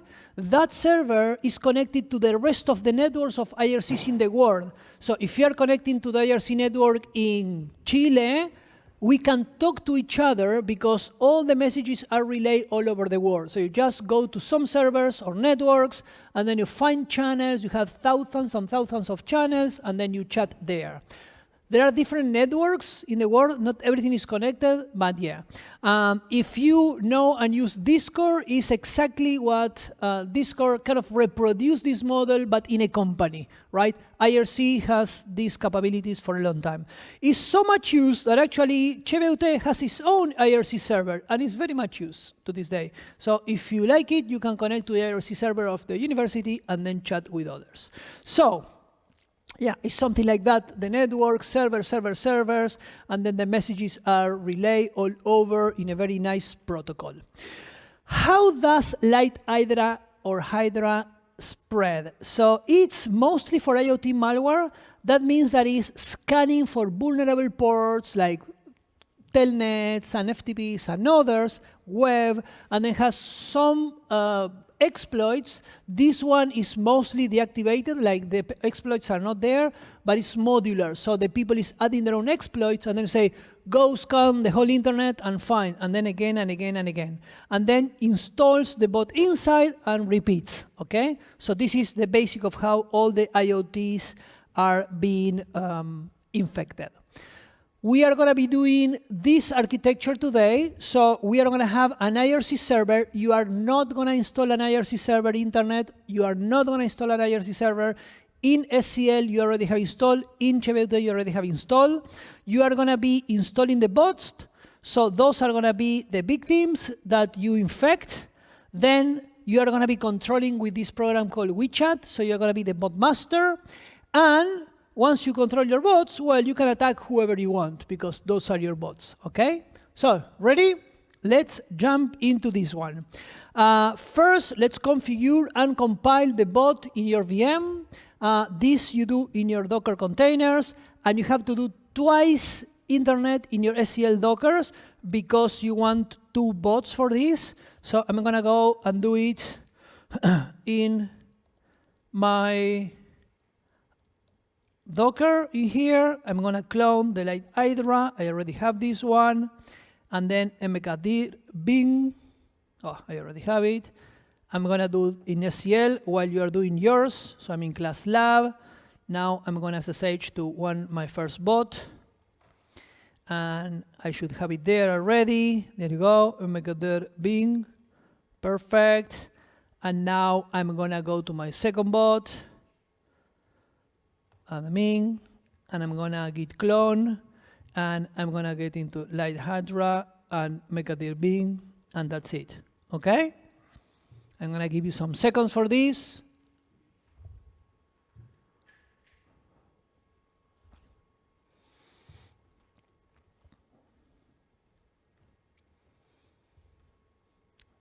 This is gonna be the bot, okay? This is the code that is in the infected device.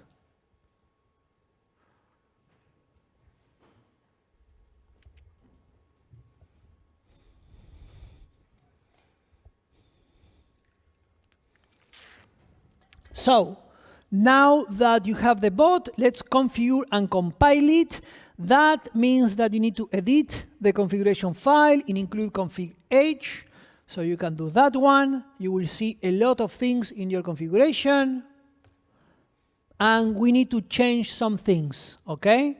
What you need to change is, and I'm going to do also in SCL, is first and foremost the IRC server. Remember, this is the IRC network you are going to be choosing. In this case, you are going to be choosing our own IRC server, not one from the internet. So change that line, search for the line that says IRC server, and be sure you have this IP 130. It's the same IP for you on SCL, okay? Be sure you have that line there.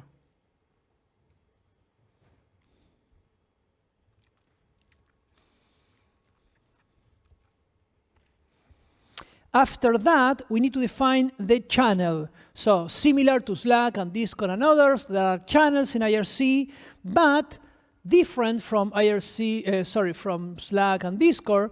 When you go to an IRC server and you join a channel that does not exist, you create it. So anyone can go to any IRC server and you join a channel like with this name, and automatically it's created for you. If it exists, it's going to be, you are going to join it. And if not, not. See? So you should have some channel like that. Now, all of you, internet, are alone in your SCL, but you are going to connect to this channel, and your bots are going to connect to this channel. So if you want to have your own bots, and you want to share your bots with others, then you can have your own separate channel. If you use that specific one, then we are going to be sharing bots in our infrastructure. So if you want your private one, you can go here and put any other name or something, and then you're going to have your own bots, okay? After this, you need to change the master password. So this is a password you are going to be using to control your bots. So the password you put here is what gives you power over the bots. Again, if you want to share your bots with your friends, maybe you can coordinate if you want, then you put the same password, same channel, and you share bots. So here I'm going to change mine. It's going to be test 1, 2, 3, 4. Okay? No, actually, I will leave it like it was before. It was the changing one. but you can put any password you want, just remember it. This is the bot. This is the infected device. Once you did all this, you save the file, and you compile the bot, make x86_64. You have some errors, ignore them. Okay? Once you did this, you compile the bot. Ready? Yes, yes.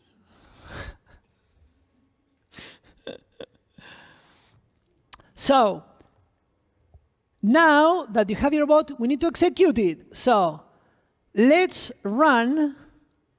Remember that C2 you are in your Dockers, SCL you are in bot 1 and bot 2.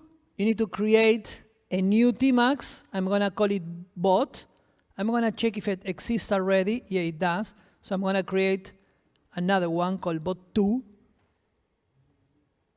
And in this Tmax, you get into the bot.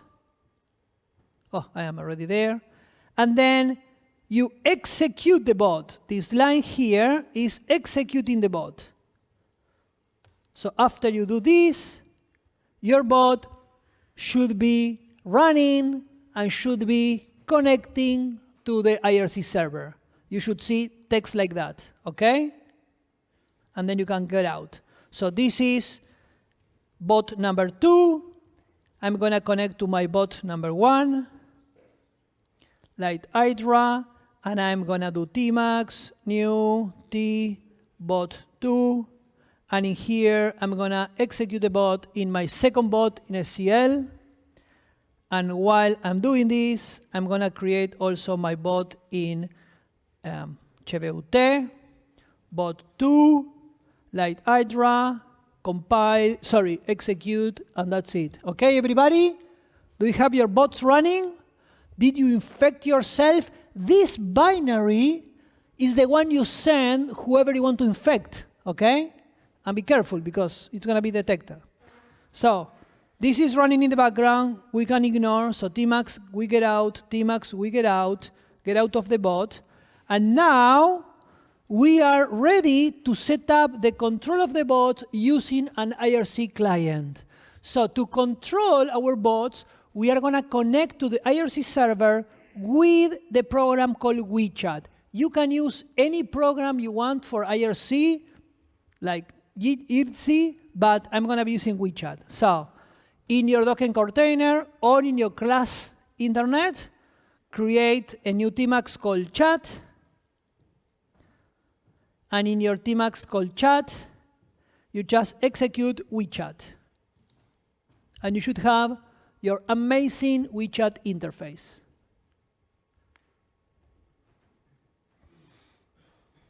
Do you have it? Perfect. Now let's use WeChat. The first thing we need to do is set off the TLS because we are not going to be encrypting.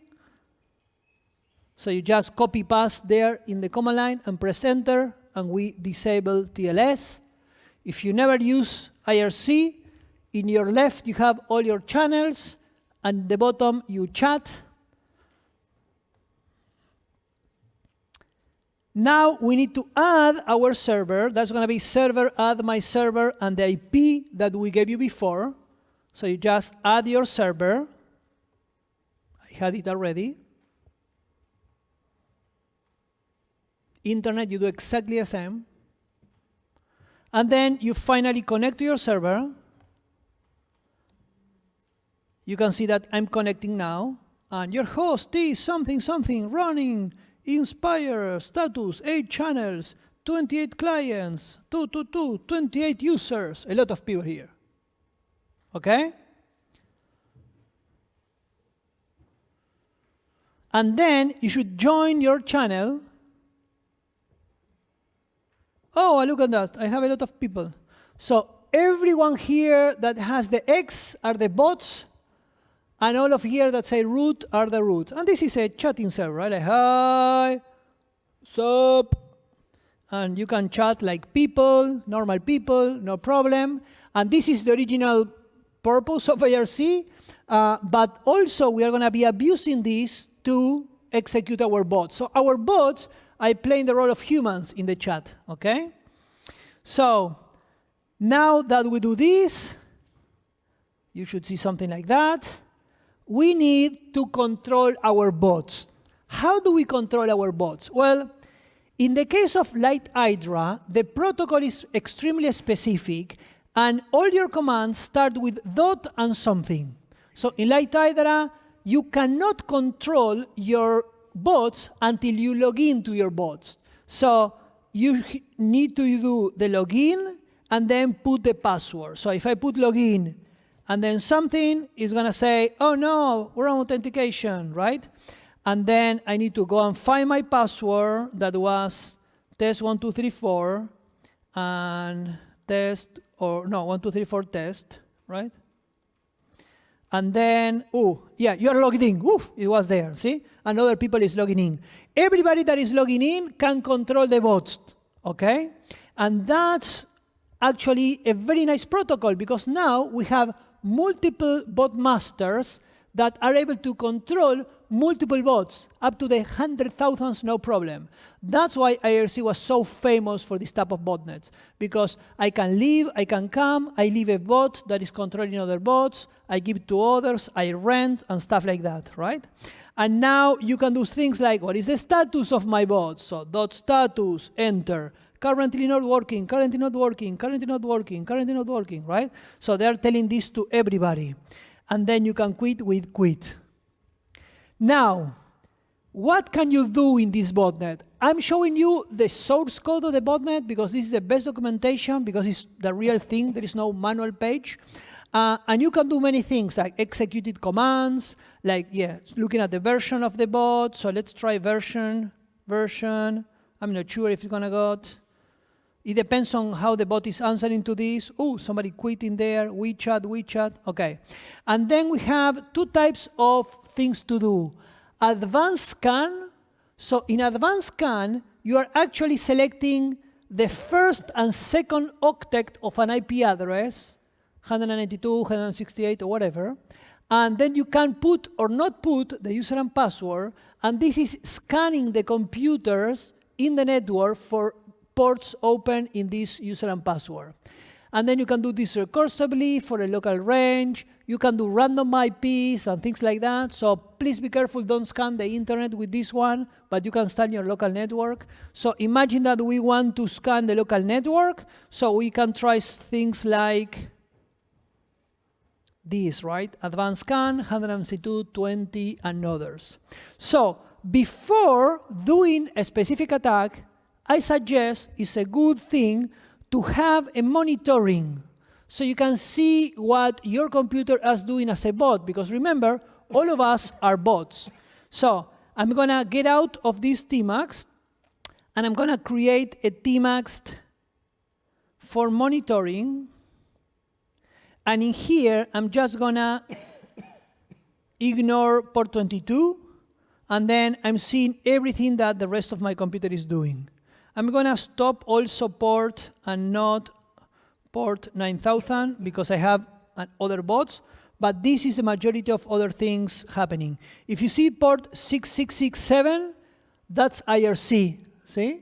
So for example, also you can ignore that one, and port not 6667. I'm going to be putting this in the document. So you need to ignore, like we did before, everything that is not an attack, right?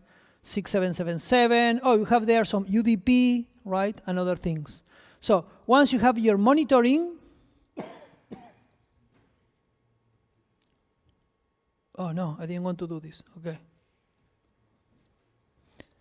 Once you have your monitoring, you can go back to your chat, or maybe you don't have your monitoring. The important thing that now you can type here in the chat, and let's gonna give our first command, okay? So the first command is going to be, you can choose, I'm going to scan the whole local network. So you just give the command, and then the bots are going to start saying, oh, scanning the range, this one, waiting, 2222. And you can do status, and the status is going to be Currently not working. A lot of bots, I think, disappear from my chat.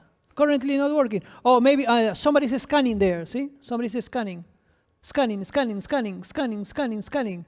And now you have like many bots scanning at the same time. Scanning, scanning, scanning. Do you see this? If you go to the monitor, you may see a lot of IRP. I don't know what I did here. Oh, there you go. Oh, there you go. ICMPs. Oh, no, that's the port 9000. Oh, there are some ARPs there. Not a lot, right? Now, does it work for you? Yes? No? What doesn't work? The login? Do you put your own password that you put in your bot? And the bot is connected to that correct server. Check your bot tmux to see that it's running there. So for example, if I am going to Webpack, no. SCL, I'm going to try to have my SCL command and control. I'm going to go back. And I'm going to do WeChat. Oh, I think another tmux working already there. A control. Yeah, there you go. I have it here. So you can do the same also in SCL, right? Status, whatever they're doing. It's not working the status until you log in. So this is going to be 1, 2, 3, 4, test. You're logged in. I'm logged in my two bots in SCL, status. There you go. So while you are trying this, I'm going to try a DDoS attack. So you see the power of the DDoS attack. So for this, I'm going to be using SynFlood, right? What I'm going to be using for this is this one, SynFlood. And actually, I'm going to be doing a SynFlood of the IP 203.0.113.1. This IP is a bogon IP. A bogon IP is a very specific type of IP address, like local networks and other reserved types of IP that are not rooted on the internet, so that's not going to go to the internet. So you can try this one. So I'm going to go to my WeChat, and I'm going to say, SynFlood that one, right? And, oh, somebody was stopping my operation. Oh, and there you have a lot of ARPs going up and coming. Yeah, many things. I'm going to try another attack. I'm going to try to attack, for example, SynFlood 172.20.0, I don't know, 103. And I'm going to try this on the port 23 for 10 seconds. See, there are two numbers at the end. This is the port to attack and the length. So I'm going to be doing that. And then I'm going to the monitor, and you can see there my attack, see? So for 10 seconds, all the bots are going to be attacking. So please try. You can attack anyone in the local network and see what's happening or not happening. Be sure you understand the commands. Be sure you understand how they're working. Oh, there you go. Of course, somebody can do .stop and stop the bots because you are sharing the control, right, of some bots. No.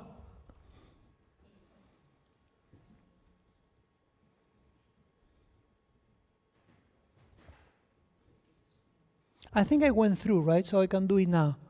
So while you're doing this, I'm going to be showing the online information you need for approving the class, and the password for today is not gonna be now, it's gonna be, no, it's not, it's gonna, is. I love trying to mess with the auto translators in YouTube. It's not now, it's later. The sound is not good?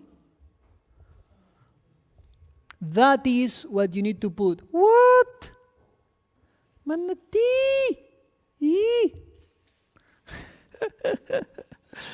Okay, so it's working for you? Everybody? Yes? Do you have a success infection? Did it work at the end there? No? Yes, work. It would be very sad if you cannot attack anybody. Be kind with your friends and attack them. You have syncfluid, you have other commands in there that you can try.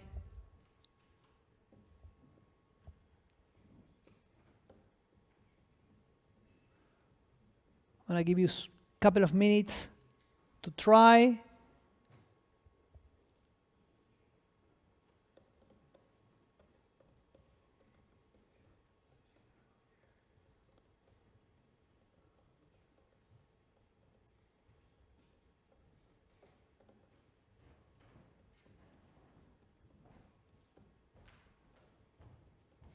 Ready? Huh? Yeah. /quit. Mods, welcome. Questions? In which you have many things that you can do. Like you have the buffers there, so you can come and go through the buffers. Packet complete. Oh, some of those were finished. That is so nice. You can see the status. I'm impressed that the command and control keep working with all the DDoSs. Wrong authentication, wrong authentication. As you can see, there are some limitations, right? Like the mess in the chat.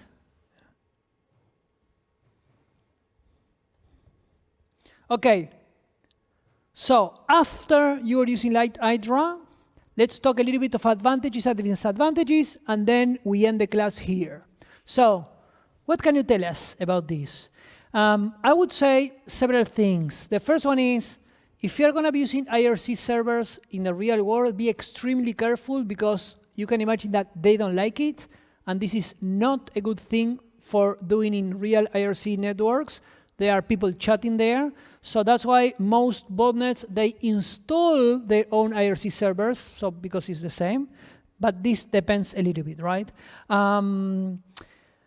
They will not easily allow multiple bots from the same IP, so they're checking, and if you try to connect to the same IRC server many times from one IP, like for example the university, they're going to refuse, so that's bad. They will check if the IP address is blacklisted or not. And the IRC servers are one of the few computers in the world that when you want to log in, they scan you back to check that you are not infected, okay? Because many people were using bot for a long time. What is good about IRC? Well, it's extremely easy to implement, people. Like, this is such a simple protocol. There is no library, not import IRC. There is nothing to import because extremely simple. It's very easy to port to any architecture because it's ASCII-based. The whole protocol is ASCII. So you say login to IRC server, you say the login, right? We are not talking about the botnet, we're talking about the IRC server and protocol. So it's very easy to send and receive in any single communication. Remember, this is the 70s, right? So no complex protocols for this. Actually, IRC was the real origin of the terms for bots for automating things with programs. The first time that humans started to use programs to automate the management of things was in the 80s using IRC. That's what the term bot is coming. The majority of the IRC servers are managed by bots, benign bots, right? And like we say, it's fully decentralized. What is bad about it? Well, there is ASCII-based, so there is no encryption in here. Everyone can read it. And in your Lightaidra botnet, also your password was unencrypted, which was very bad, right? You can do authentication in IRC, but it's very hard, easy to detect in the network, right? And it's not compressing the data by default. So that's actually not good, right? So, questions before we finish IRC? Internet? Questions?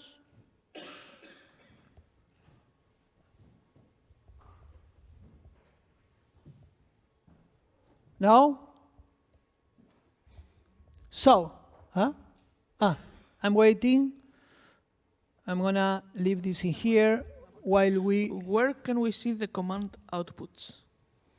So, if everything goes correctly, the command outputs appear there in the chat log, if they finish correctly. At least this is what I know about Lightaidra. Maybe in other ways, but yeah. Because IRC, I didn't go deep, but IRC also has one-to-one communication, like DMs, right? Direct messages. Also, IRC has voice communication, video communication. So a lot of botnets, what they were doing is that when you give an order, instead of putting the result in the channel that is public, it's connecting directly your user and sending the information directly to you. So there are many, many variants in here. Questions? Internet? Okay, so ready for instructions for assignment number 8? And we We have one more. So the defense here is DDoS attack prevention, for example. There are many defenses in here. The first one would be that, well, if you have an IRC server or a network, be sure that there are no bots connecting to it, right? The other one would be if you have bots in your network. So you can try to protect your network by checking the communication going out to see if you have infected computers. Most organizations are doing this. So if you infect a computer inside an organization, the patterns of connecting out, those are detected and are taken out. Then the DOS protection is a good one, and people is trying to do that, but it's extremely hard. Like, first, because there are mainly two types of DOS. The first is sending a lot of packets. That's kind of ECS to detect. And the very slow DOS, which is application-based, right? Like exploiting problems in the application layer. So those are extremely hard to detect. And remember that all of these detections happen in big computers. You have a router, you have a switch, and then you're getting the packets to see what's going on. But if the DOS is successful, the DOS is never attacking the final computer. It's attacking the router. So the router will die because there are too many packets. So in your detector that you have a computer, you receive no packets. You understand? If you have a web page that is being DOS, your web page does not see any packets because the router died. That's the objective here. So sometimes it's extremely hard to detect DOS because you have no packets coming. You have to be like Cloudflare in the middle, right? And then they have big computers and they can detect it, right? Okay, final one.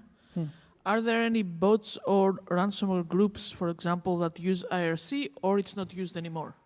It's used less and less and less. We still know IRC botnets, but it's extremely hard to know what they are doing. If I have to guess, I would say there are no big, in a way, commercial groups doing this with IRC, because you have the knowledge and you implement your own networks and you don't need that. Smaller groups still are using this one. But yeah, I would say that it's going to be less and less. Have been a lot of botnets in Discord too, for example, because it's another platform. So you connect and you do it. But Discord being a company, they can actually take bots down, right? And I'm sure you all experience the spamming in Discord. So you go and you block them, right? So in IRC, that's much harder to do. Okay, ready for assignment number 8. Hoorah! Okay, so this one is a bit different than what we've had so far. This one will require you to actually write some code, some programming in Python. Nothing too complex, but still. So basically we have a command and control server running, and you will need to create the client that will connect to the server, that will do the tasks that the server is sending, and then if your bot does all the tasks correctly, you get the flag, basically. In order for us to make sure that you are not actually doing it manually, like you as a human responding to the server, we have this proof of work, which you will have to include in the code of your bot so that we can confirm that it's actually a bot talking to the server, not you manually, and that's basically it. On Monday, we will release a hint, like a skeleton of the code. If you want to unlock it it will cost you 3 points, but we unlock it on Monday so that we don't interfere with the Pioneer prizes. And yeah, it opens tonight at 9 as usual. The deadline is before the last class of the semester, like all the assignments in this batch of the assignments. And is it clear? Any questions? Do you know what you will need to do? When you said that we should include this proof of work, you mean literally what you just wrote there, or our own code? Yeah, we will also provide it on the CTFD, so you won't have to copy it from here, be there. But yeah, basically, this is literally a challenge that you will have to solve to prove that it's a program responding. Yeah, you have that code in CTFD. You can copy paste. Okay. Yeah. That will be like the first request from the server to your bot. You understand what is the code for? This. What is it called? No? Yes? It's like a CAPTCHA or contra CAPTCHA, right? It's the reverse CAPTCHA. It's a reverse CAPTCHA, yeah. No, my question is, so basically we're writing the client, the bot, that will be receiving commands from your command server, and then we will be executing them and sending the results back. Yes. Okay. Basically we'll get a command, do this, you do that, and send the results to the server, and server says it's okay or not okay. And if all are okay, you get a flag.